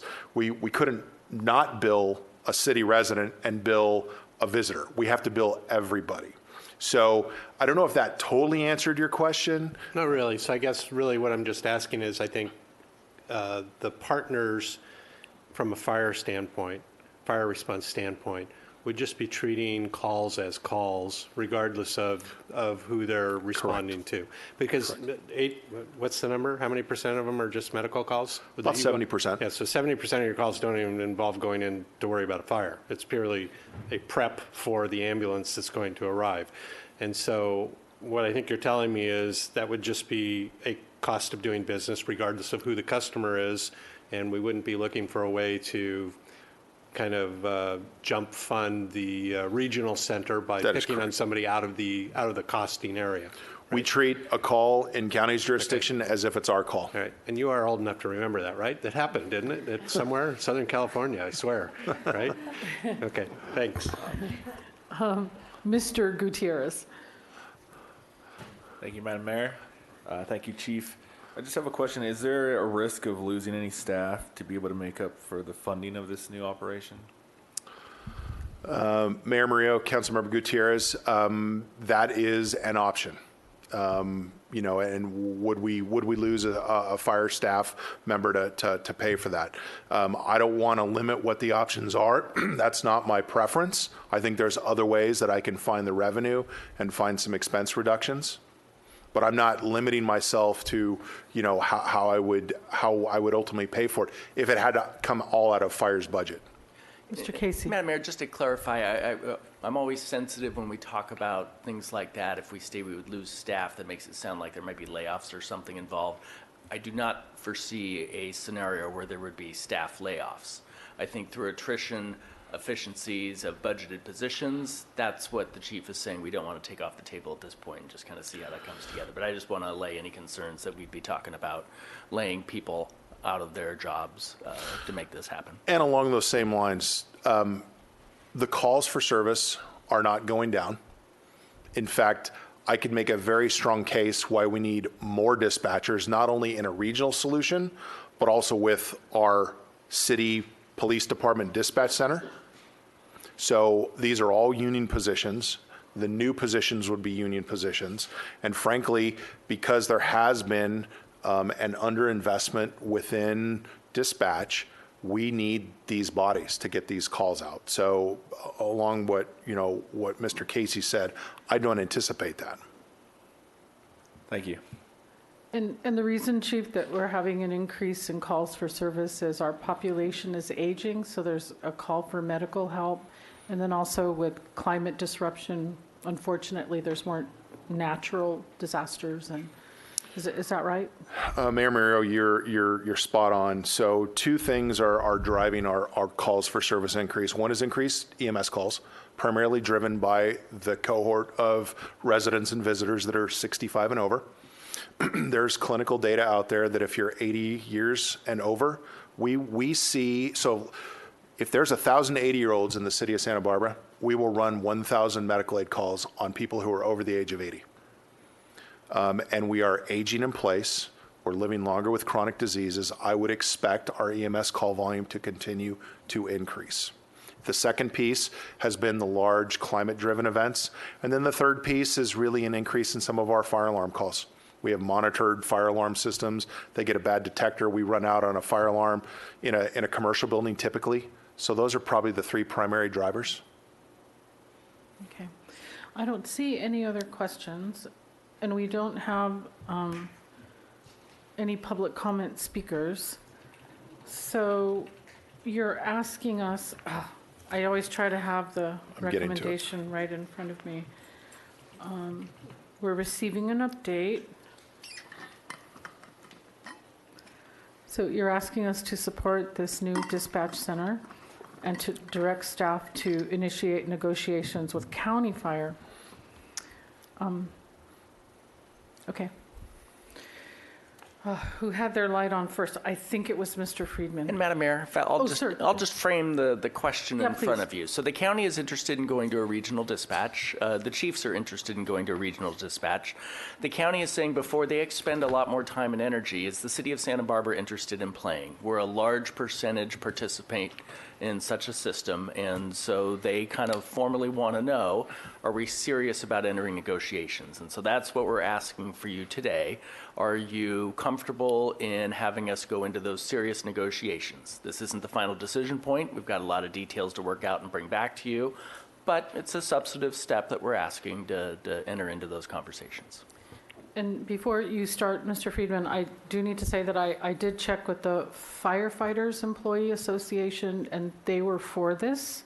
But Chief Luno, I didn't check with the Police Officers Association. Do you have a sense that your employees are supportive? This would change that dispatch. How would that affect your department, ma'am? Madam Mayor, council members, from our assessment in looking at this, I think everybody will agree public safety is first and foremost, but we've also determined, as Councilmember Gutierrez asked, that this doesn't mean we can cut people from our dispatch center. In fact, a lot of the calls that go to fire dispatch first come through our 911 system and then will be transferred still from police dispatchers. So I think, I don't want to speak for our Police Officers Association, but I would speculate that anything that is a benefit to the community and a benefit to our employees who work under very difficult conditions, they'd be in support of. And I just want to say that any movement towards people working together to help this community as a whole is also a move that's positive for all of us. Okay. And along those same lines, I forgot to mention, we had our Fire and Police Commission meeting last Thursday, and the commission, they got an abbreviated presentation. They wanted to write a letter, in fact, directed the chair to author a letter on behalf of the Fire and Police Commission supporting this as well. Very good. Mr. Casey, can you just address real quick, if we went with this, there would be some budget considerations, and the time frame the chief put up there was 22, 23, 22.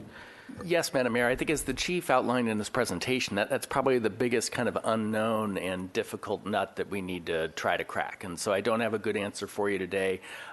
We as staff, and I'm sensing from your conversation so far, support the idea and concept. It seems like the right way to go. It seems like the best practice in providing fire dispatch.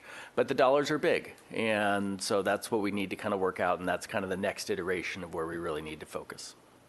Okay, very good. Mr. Friedman, start us off. All right. Thank you, Madam Mayor. First, I'd like to thank Chief Nickel for walking us through this we had the meeting last year and coming back with the information we needed. I'd also like to thank Chief Hartwig for answering the questions and recognize former Chief McElroy in the audience here. This is a discussion about what it comes down to is communication, and it reminds me of a quote from one of my famous movies, Cool Hand Luke. What we have here is a failure to communicate. And the last thing we want on a 911 call is to have a failure to communicate. And so I think that this takes us in a step in the right direction to improve quality and efficiency. And anytime you have an opportunity to do both of those when you're talking about saving lives, I think we have an obligation to do that. Public safety is one of, if not the primary reason we're all up here, is for public safety of our community. And when you're talking about 1 to 2 minutes during an emergency, you can't really put a price on that. The other things I notice is that from the staff report is that a majority of the California populace is served by this type of a system. And in addition, our regional partners are interested in moving forward at this time.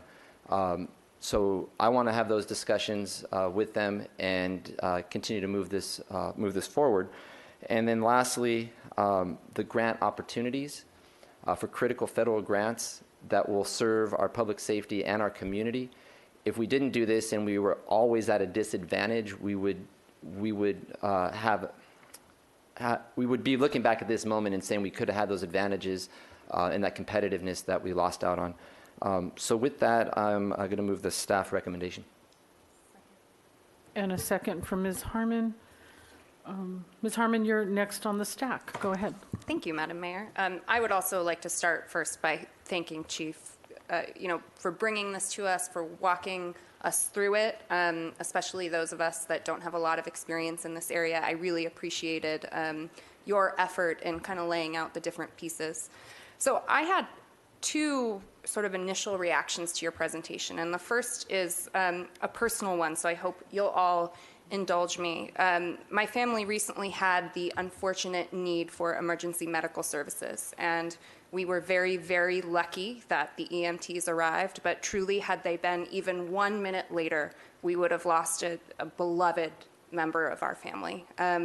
So I'm feeling this very viscerally today. I mean, this was quite a recent experience for me, and it hit home in a way that I don't think I would have known without that experience, how minutes, seconds even, can mean the difference between a bright day tomorrow and real tragedy for families. And I sort of subscribe to the theory of there but for the grace of God go I, but consonant with that is our responsibility to do good. And I see here, for me, my job as a council member, taking responsibility for one another, taking care, doing good, is really about making sure, first and foremost, that we give our first responders the tools that they need to do their job. I mean, that's just an elemental piece of the puzzle. And I understand that on an emotional level today in a way that a week ago I wouldn't have.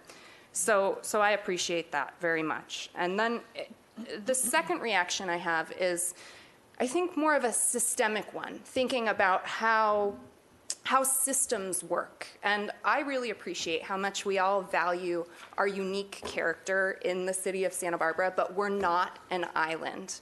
we're not. And opportunities for us to harness the power of the collective to do better for our residents, I think we've got to just really grab those opportunities when they come. And I was thoroughly convinced by your presentation today, Chief, that when it comes to this regional dispatch system, the whole really is greater than the sum of the parts. So from a policy direction perspective, I just could not speak more strongly in favor of what it is that you're trying to do, and appreciate, there's some things to work out. There's some challenges, particularly on the financial side, and I know we've talked about that. That's something I'll continue to be interested in, but very much appreciate that you are moving us in this direction, and I think that our community will be better, they'll be safer and healthier for it.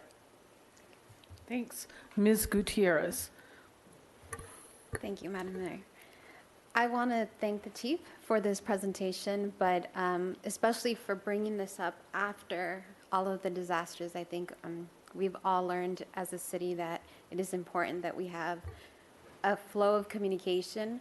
But as you were going through this presentation, I was thinking of my personal experience with first responders and the community that I serve. Usually you'll hear comments like, why are they taking so long? And having friends and family members that are first responders, I understand, but most people don't. So having something like this in place will definitely not only save lives, but the community would also really appreciate it, because then there's, the calls are not going to be transferred to 3 different locations. So thank you very much for that. And Mr. Jordan. Thank you, Madam Mayor. Way too much thinking going on, isn't there? I mean, we just have to it's stop good. that, don't we? So I will echo what you heard. In particular, I like Ms. Harmon's little phrase, to do good. I agree with her. It's frequently 50% of the people don't think you're doing good while you're trying to do good anyhow, but this is a total to do good opportunity.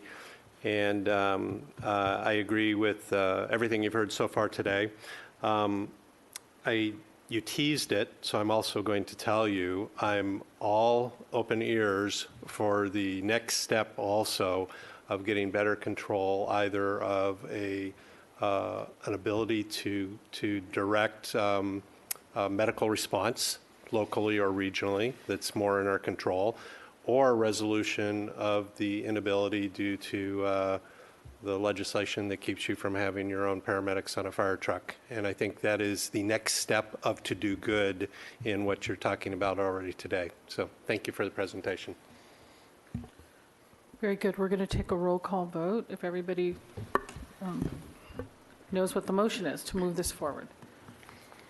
Ms. Clerk. Councilmember Oscar Gutierrez. Yes. Councilmember Harmon. Yes. Councilmember Jordan. Yes. Mayor Pro Tem Sneddon. Yes.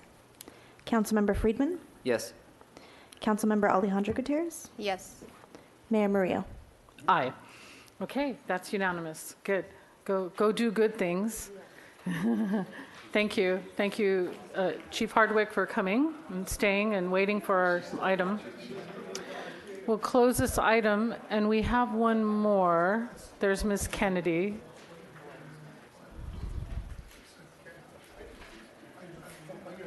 Go ahead and read the item, Ms. Clerk. Item number 17, subject introduction of an ordinance and adoption of resolutions for annexation of 691 North Hope Avenue. Recommendation that Council A adopt by reading of title only a resolution of the Council of the City of Santa Barbara applying for a reorganization comprising of annexation to the City of Santa Barbara and detachment from the Goleta Water District, Goleta Sanitary District, Santa Barbara County Fire Protection District, and County Service Area 32 Unincorporated Area Law Enforcement for certain real property presently located at 691 North Hope Avenue, Assessor's Parcel Number 057-113-007.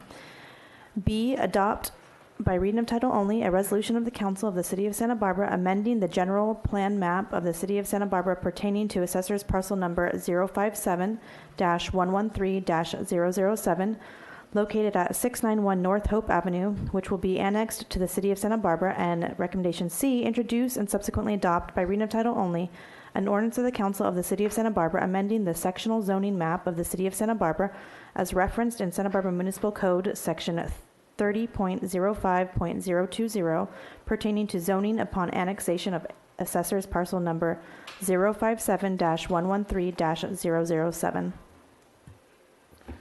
Ms. Kennedy, whenever you're ready to start your presentation, we're ready. Thanks. Thank you, Madam Mayor and council members. I'm Kathleen Kennedy, project planner for the 691 North Hope Avenue annexation project. I've divided my presentation into two parts. First, I'll present an overview of the annexation process, give a little details about the process that the projects go through for annexation. And then the second part will be presenting the 691 North Hope Avenue request. So starting with the annexation and reorganization process, just the big picture on this, it requires City Council consent to the annexation and the reorganization, and then it goes to the Local Agency Formation Commission, LAFCO, for approval. A few definitions of things that we'll be talking about. The annexation is defined as the process whereby a city expands its boundaries to include a specific geographic area. And then the reorganization part is a change to the special district boundary. In this case, special districts are separate local government agencies that deliver a limited number of public services, fire, water, sanitation, something like the Goleta Water District or Sanitary District. And then the sphere of influence, it's a plan for the probable physical boundaries and service areas for each city and special district. And I'll be showing you, and you have a copy of the sphere of influence map in your staff report. And we'll be looking at that shortly. So the Local Agency Formation Commission, LAFCO, the governing statute for this is the Cortese-Knox-Hertzberg Local Government Reorganization Act. And this act directs LAFCO to achieve three main purposes: to discourage urban sprawl, to encourage orderly governmental boundaries, and to preserve open space and prime agricultural lands. And I put here for a reference, if you're interested in learning more and reading more about it, the California State Legislature prepared a document called the 50 Years of LAFCO back in 2013. LAFCO is a state-created public agency that exists in every county throughout California, and this has been occurring since 1963. The local Santa Barbara LAFCO mission statement states that they are committed to serving residents by discouraging urban sprawl, encouraging the orderly formation and development of local agencies based on local conditions and circumstances. The local LAFCO commission comprises of members of the city, elected officials from the city and county and the special districts, as well as members of the public. They have meetings monthly, and they're held both in Santa Barbara and Santa Maria.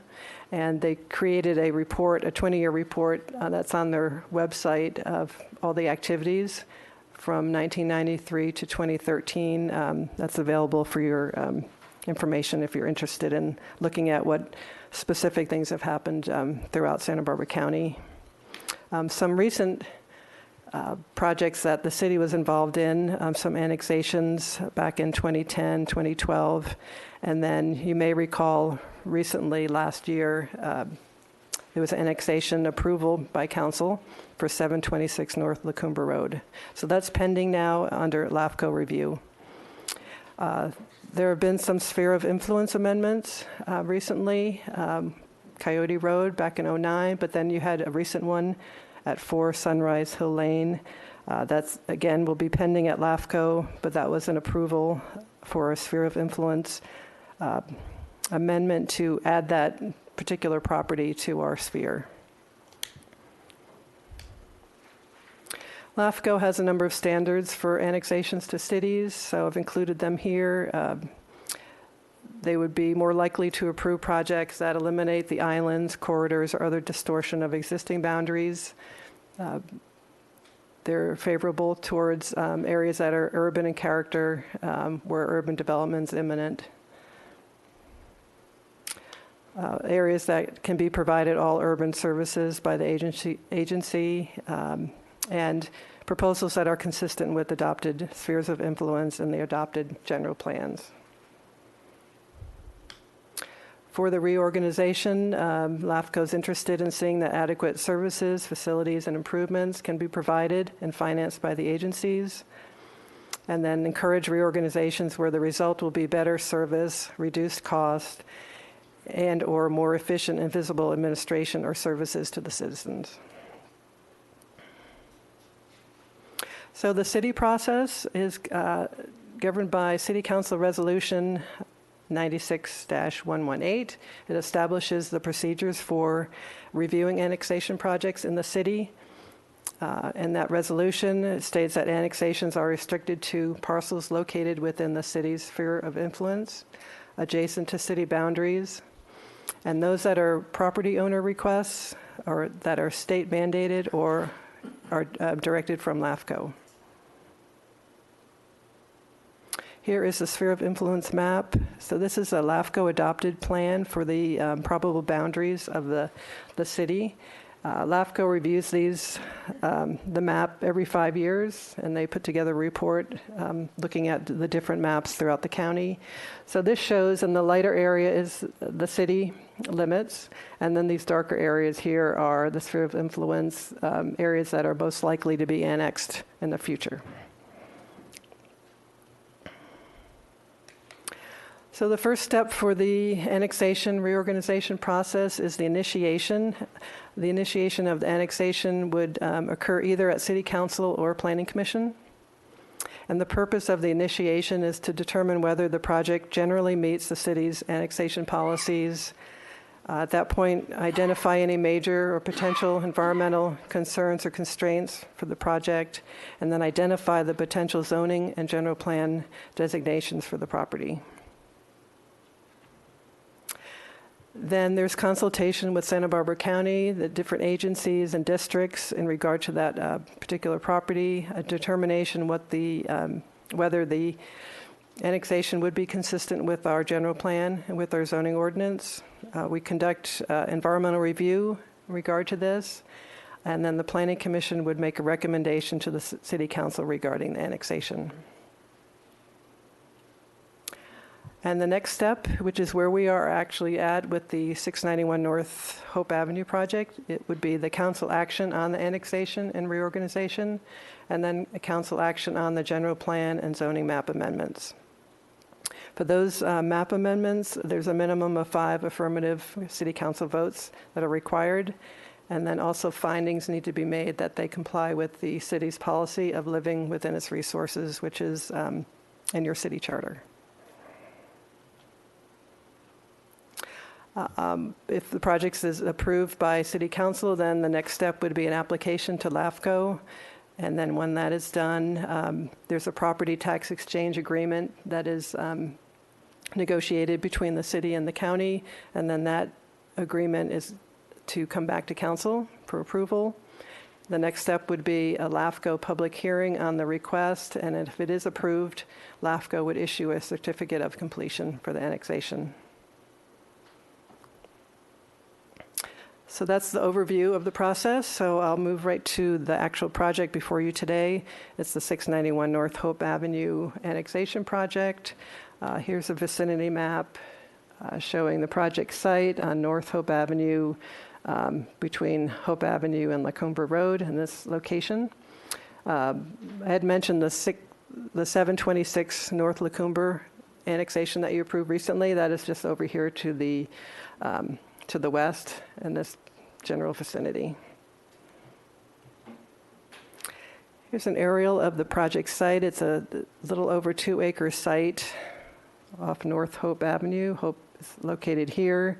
There consists of just a single-family home on the property right now. This Penn Place Road is a private a road that serves these single-family homes along here to the north. The project description for this project is annexation of the property to the city. Then they would have a demolition of the residence, garage, and sheds, create a new subdivision for future single-family residential development. As part of that, they received a street frontage modification approval and a tentative subdivision map approval from the Planning Commission. And then it includes the construction of a 20-foot wide public street. And at this time, no structures are proposed. Here's the landscape plan for the project. You can see where the new public road is and the lots, 6 lots being created. Again, here's the Santa Barbara sphere of influence. This just shows the location of this particular property located within the sphere adjacent to the city boundary right here. So some background on this particular project. In December of 2018, the Planning Commission initiated the annexation. At the same time, they held a concept review of the proposal for the subdivision. Project then went to the Single Family Design Board for a concept review of the subdivision. And then in October of 2019, the Planning Commission approved the street frontage modification. They approved the subdivision, and then they made a recommendation to City Council to approve this annexation, general plan, and zoning map amendments. So the council actions requested today are the annexation and reorganization of the subject property from the unincorporated area of Santa Barbara County to the city of Santa Barbara, and also detachment from the Goleta Water District, the Goleta Sanitary District, the County Fire Protection District, and County Service Area 32, which covers law enforcement. The action requested also include the general plan amendment, and I'll show you the maps regarding this amendment. Also a zoning map amendment. Again, I'll show you that shortly. It was determined that this annexation is consistent with the general plan. We referred to land use element policy R3, which speaks to annexation of land, and that should only be allowed when the certain conditions exist, which are listed here. Essentially, that resource capacities are sufficient, and it'll minimize impacts on other service costs, et cetera. Land use element policy R4 actually addresses this area of the city directly. It states that land generally located between Hope Avenue and La Colina Junior High, south of Foothill Road, in the Hope neighborhood, should be annexed at the earliest opportunity. So that's in our land use element. This particular area was reviewed back in 2002. Planning staff created a pre-annexation study that included a study of different areas throughout the city that we were looking toward including in annexations, and this parcel was included in that study. Project went through environmental review. Development within the sphere of influence was already considered in the general plan, EIR.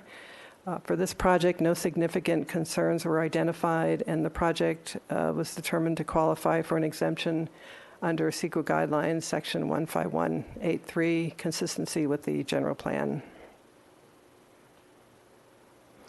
One of the public comment letters submitted referred to or had questions about the traffic circulation. So we had discussed this at the Planning Commission hearing, and I thought I would just share with you what I presented to them. City transportation staff had looked at the relationship between the new public street and then being adjacent to the existing Penn Place private road, and came to the conclusion that there are no circulation safety impacts of this new street. Drivers arriving at the adjacent streets simultaneously would be infrequent. The condition is similar to what's happening today, where there is a existing driveway next to the private Penn Road. And then Hope Avenue, as part of this project, would have a widened sidewalk and parkway that would provide a safety benefit to both pedestrians and children walking to school in the area. And then you may recall that council recently approved extending the 25-mile-per-hour school zone in that area, so the sign would be actually to the south. So that whole area in front of this project would be within that slower zone. There were a couple public comment letters about grading. We had evaluated this as part of the Planning Commission application and discussed it a lot at that hearing. I am providing you with the grading and drainage plan. We can go into details about this if you'd like. I do have Adam Hendel here from Public Works who can speak to the details of it.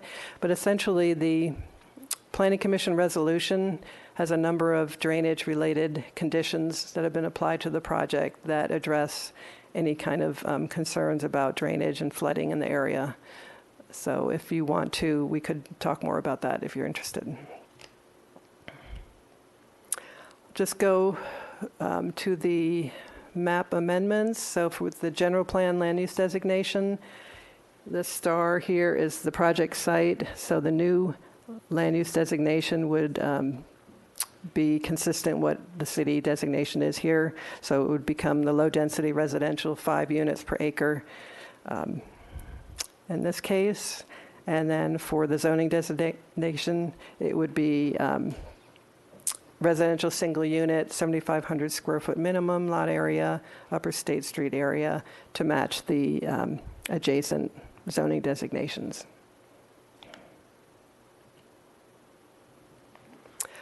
As I said, the amendments must comply with the city's policy of living within its resources. That's mentioned in your city charter. We believe that the findings can be made because adequate resources, including public streets, fire, police services, water services, etc., are available to serve the property.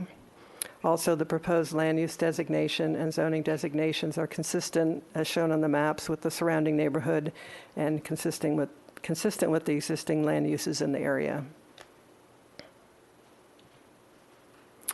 In regard to budget and finance, one item is the property tax. Like I mentioned, city and county negotiate a tax exchange agreement as part of the annexation.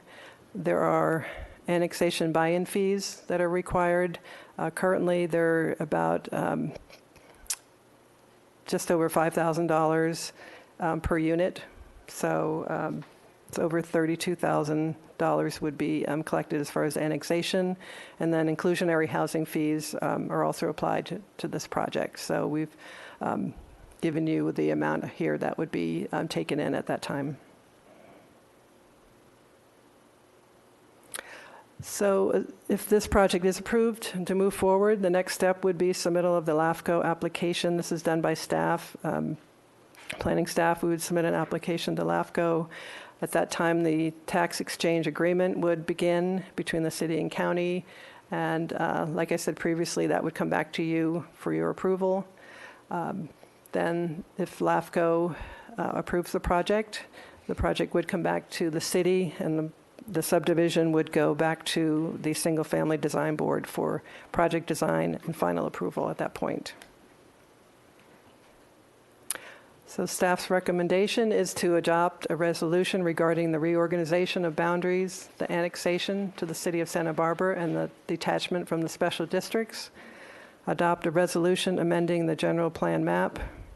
Introduce and subsequently adopt an ordinance amending the zoning map, and then making the environmental finding that the project qualifies for an exemption from further environmental review under CEQA guidelines section 15183. And that concludes my presentation. So we'll start with Ms. Sneddon and then Mr. Friedman, and I have a question too. So go ahead. Thank you, Madam Mayor. I just had a couple quick questions.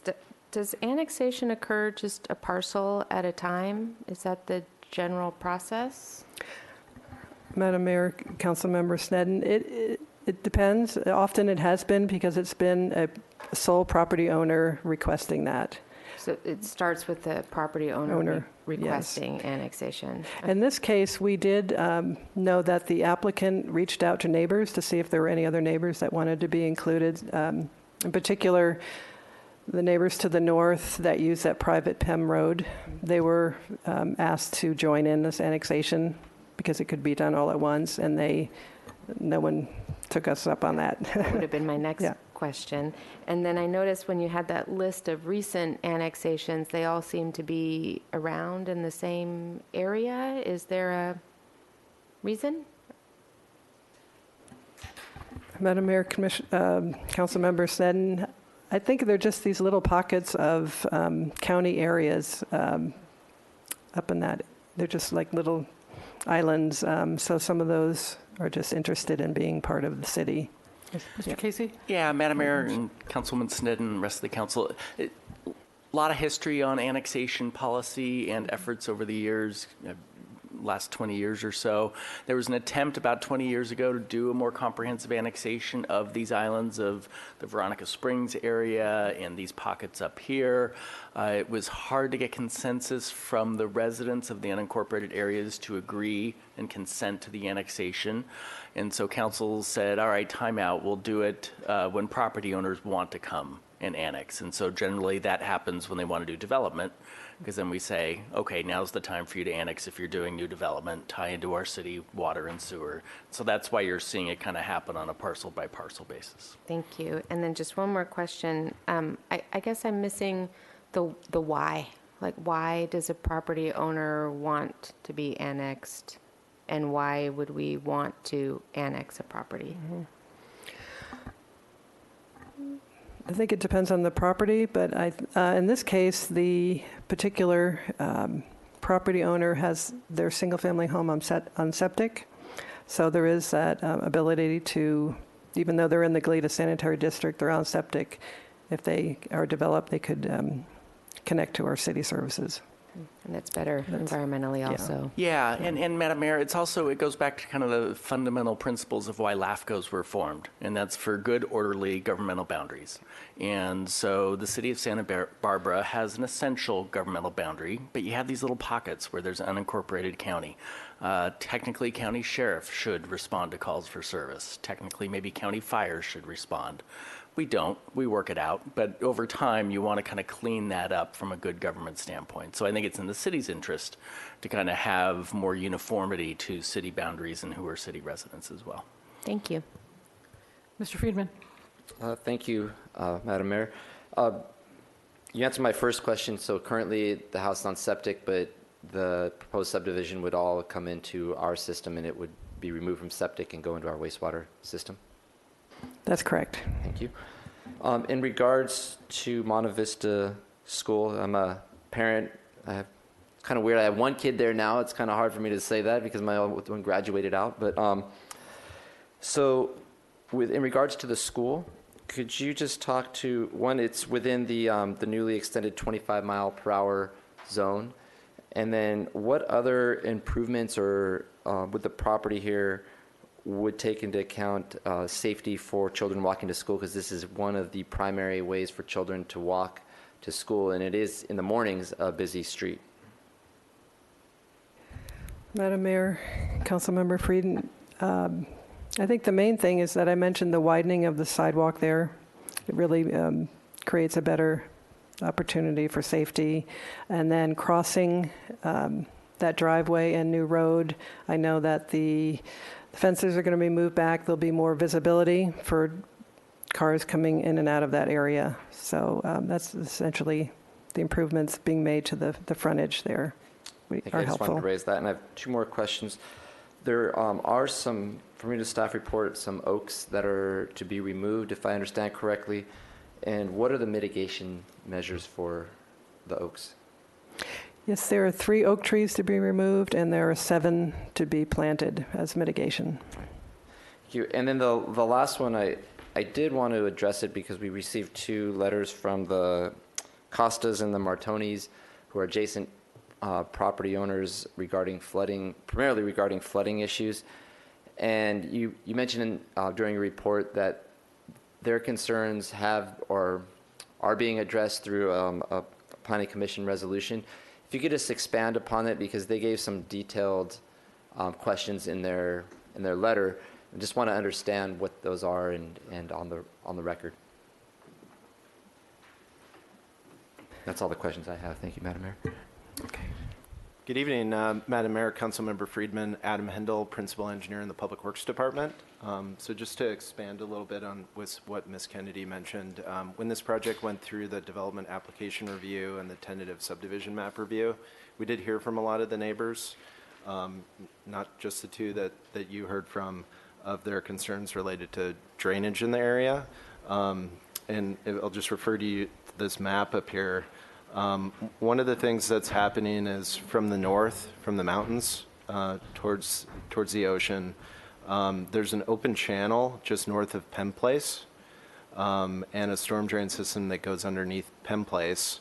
And then this lot is basically an open field. And there's some very old storm drain infrastructure there that has not been maintained. And so historically, this lot's been kind of an area of overland flow or water pools, and then creates some of these issues. So just to the south of Lot 4 that you see there, there's an existing 30-inch city storm drain. I believe when Connie Way to the south was developed, that storm drain system was put in place, and the city accepted that storm drain.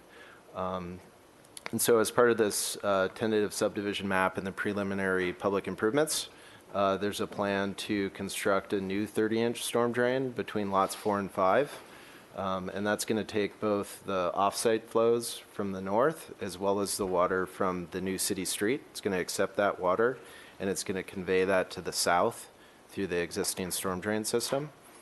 And the property owners to the south, say between lots 3 and 2, there's a swale in the backyards that's going to send that water towards this storm drain system. And then another member of the public submitted a comment from lot 1, and I've met with him a few times already, and we have a good way to handle his concern, which is water that pools on the south side of lot 1. There's a city storm drain on Hope Avenue that we can construct a storm drain from lot 1 to that drop inlet. And those are things that are identified in the conditions of approval. When we get in plan check process, those details will get worked out.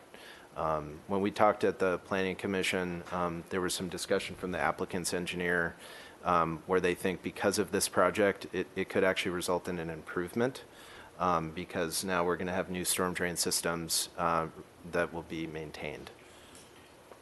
Thank you for that clarification. I'm glad to see that there's been open communication with the neighbors that are adjacent to this, and that there are plans to try to capture that stormwater and get it into the system rather than having it pool. So, and that it's part of the conditions of approval from the Planning Commission. So I'm glad to hear that, and that there has been open communication with the neighbors. I appreciate you clarifying that for me. I don't see any other questions.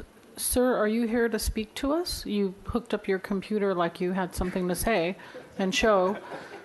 I did. My name is Tony Tomasello. I'm with RRM. I'm the project manager and representing the owners here today. I don't have too much to add, and I appreciate staff for all the work that they've done in helping us get to this point. I think if there are any other questions or details, I'm happy to answer those, but I think most of the questions have been answered. And thanks again for your consideration. Just, what was your name again? Sorry. Tony Tomasello with RRM. I know you. Sorry, I forgot. Okay. Mr. Tomasello, thanks for being here. Thank you. Okay. Mr. Friedman, go ahead. Thank you, Madam Mayor. The project's come forward. It's gone through the Planning Commission. Appreciate all the work that staff has done on this, and appears the concerns of the flooding or potential flooding are being addressed as the conditions of approval, and then there were mitigations to enhance or improve safety for kids walking to school. So I will be moving the staff recommendation. Mr. Jordan? Oh, we need a second on that motion. A second from Ms. Harmon. Thank you. Mr. Thank you, Madam Chair. Mayor, one of those, both. I will. I am going right now. Sorry. I thought you called me. I did. Go ahead. Okay. I did have some baggage on this one too, apparently. So all good baggage. So there was actually, despite just a couple lines in the Planning Commission minutes, I want to say we probably talked about drainage for an hour that day with everybody involved. So it has been well vetted, and I think the conditions are ready to address that. It is actually, I think it's been described rather tamely here, but there's apparently just a torrent of water that's coming from above the street that's there, over the lot, and down into the neighbor's yards. So, and I think that'll all be improved. Councilmember Sneddon, in part of your answer to why is this a benefit to the city, I actually had my list ready to go. And so it's an opportunity site for new housing within a city neighborhood. No displacement of housing going to happen. There's provisions for right-of-way and parcel improvements and the drainage, the stormwater management. It's the best type of lot that you can put a stormwater management project on. It'll get Tier 3 application on dirt, which is great. You have no constraints there. And the improvements on Hope will be wonderful. And then the zoning and the mix of the neighborhood is going to be the equivalent of what's already there. We just bring it over like it is. It was you don't see these spots. Sometimes you see these annexations happen and there's something already there, but I can't remember seeing all that many. One of them we referenced today, but there's very few lots that get brought into the city, and the opportunity to bring it into the city and put our imprint on it rather than living with that coming into our neighborhood with the county's imprint on it, I think is wonderful. So I'll too support this, and I think it's a great improvement. So Mr. Kalan, is it okay if Mr. Jordan approved it as a planning commissioner and now approve it as a city council member? Yes, Madam Mayor, Councilmember Jordan contacted our office earlier. These are legislative actions. There's not a prejudgment issue here. So we have a motion and a second. We'll go ahead and take a roll call for formality. Did everybody speak? Was there anything else, Mr. Kaiser? We always like it when the engineer is here talking about drainage. So we got that settled. Are we good for a vote? Very good. Go ahead, please. Councilmember Harmon? Yes. Councilmember Jordan? Yes. Mayor Pro Tem Sneddon? Yes. Councilmember Friedman? Yes. Councilmember Alejandro Gutierrez? Yes. Councilmember Oscar Gutierrez? Yes. Mayor Murillo? Aye. Okay, that's unanimous. Good. Thank you. You're going to LAFCO now, and more steps along the way. Let us know what happens. We'll close this item with thanks. We have closed session, but before we go, this is the time for us to report on our committee assignment reports. So Ms. Sneddon, go ahead and start us off. Thank you, Madam Mayor. I watched in detail a HLC meeting. So impressed with Ms. Hernandez and all of her knowledge of historic everything. She did give an update that the historic ordinance, there's a draft going back and forth with the city attorney's office, and that should be released publicly. 6 weeks was sort of the timeline on that given. They also discussed protocols for the meetings. At the Parks and Recreation meeting, one big item there was the liaison assignments that they made, and that's available. I met with downtown organization, as many of us did, to discuss the benefits of the PBID. Attended a really excellent Citizens Planning Association panel event, and we had great representation from the city.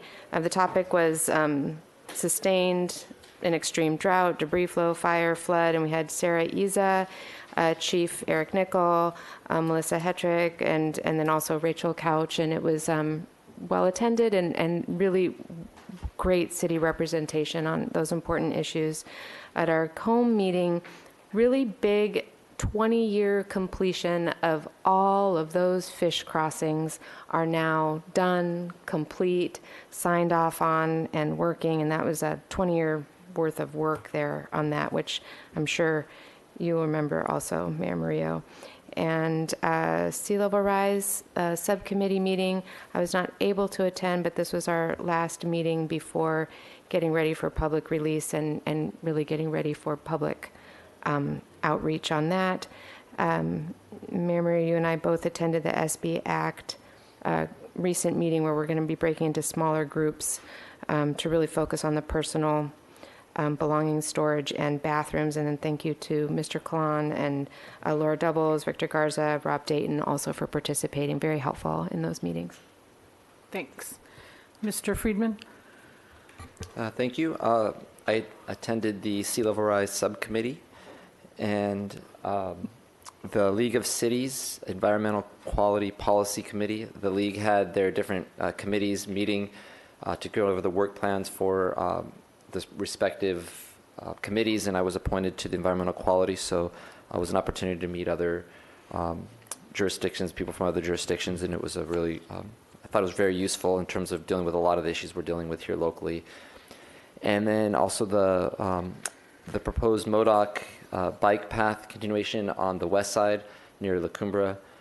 Junior High Public Works had a community meeting to look at different options going forward with that, and attended that along with Councilman Oscar Gutierrez. And it was a really good turnout, and I appreciate staff's work in getting the community involved early on that. Also attended Central Coast Water Authority. I already gave a report on that earlier.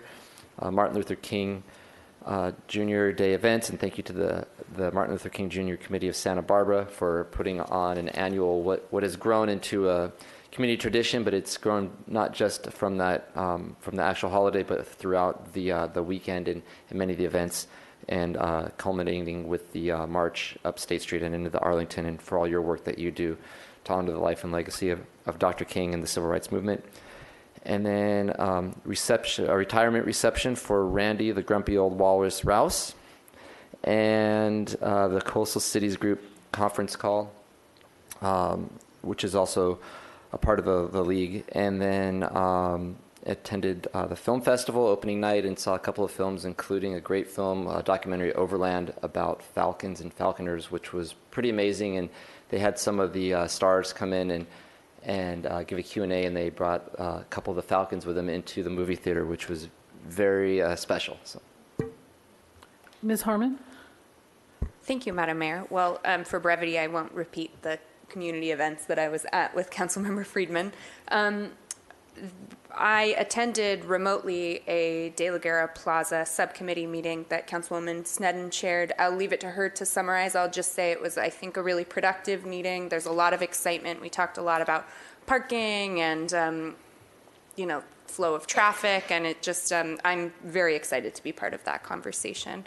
I attended with Councilwoman Gutierrez the training for new council members that's put on by California League of Cities, and it was really informative. Learned a lot of new stuff, actually, which was great. So even though it's been a year, there's always more to learn, and we both, I think, met some really awesome people and had some great conversation.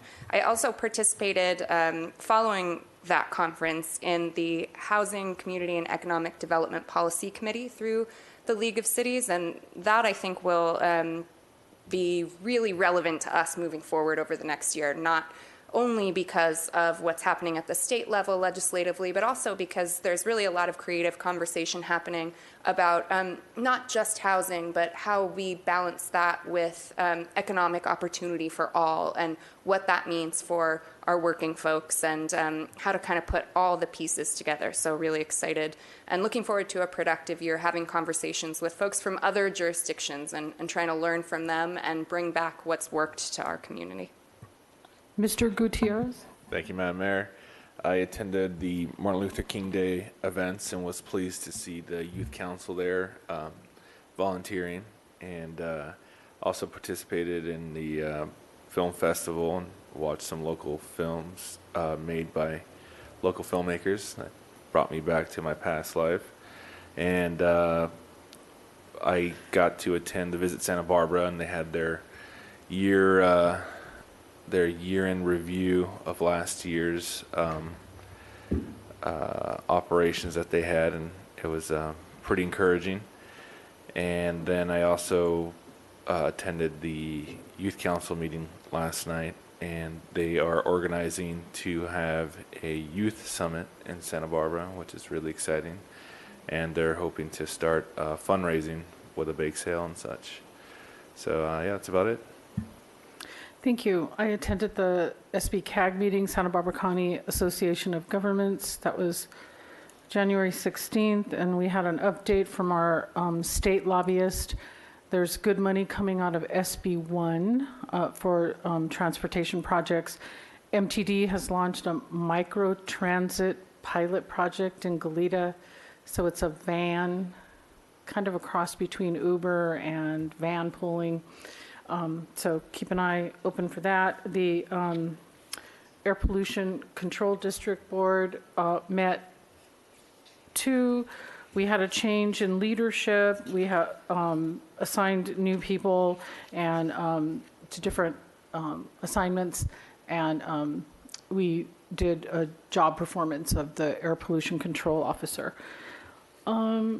There's been a lot going on with SB Act and our homelessness collaborative. Ms. Snedden mentioned the meeting yesterday where we're looking at personal belongings, and we had city staff there, including our city attorney. So we're moving ahead with how to help people store their items. The SB Act's steering committee actually met last week, and that has a lot of county partners and social service agencies, and so that's a good one if anyone else wants to attend with me. And then also part of SB Act, I met with the chief and Mr. Kalan and our police chief, with Jeff Schaefer, Mr. Kalan and our police chief, and so the question was, how does our new homelessness group interact with the police and vice versa? So we're moving along, Mr. Casey. We're doing a lot of good work in that area. The city's county affordable housing task force met. We had an overview of state laws that are coming down related to housing, and we're actually pursuing a housing project with the subcommittee. The state has cap and trade money. If there's a housing project that reduces commuting and doesn't cause air pollution and emissions, then there's some money for that. So there's a group looking at that. I welcome the new Mexican consulate to, he's based in Oxnard, but serves this area. And then the film festival opening was really fun, and I'm really grateful to Roger Durling and his team for putting on a great event and for allowing me to be part of the opening ceremony. It's kind of nice. And so I want everybody to come to walk the red carpet on opening night next time. Men in tuxedos, and we'll wear something sparkly. I think the city council should all walk the red carpet.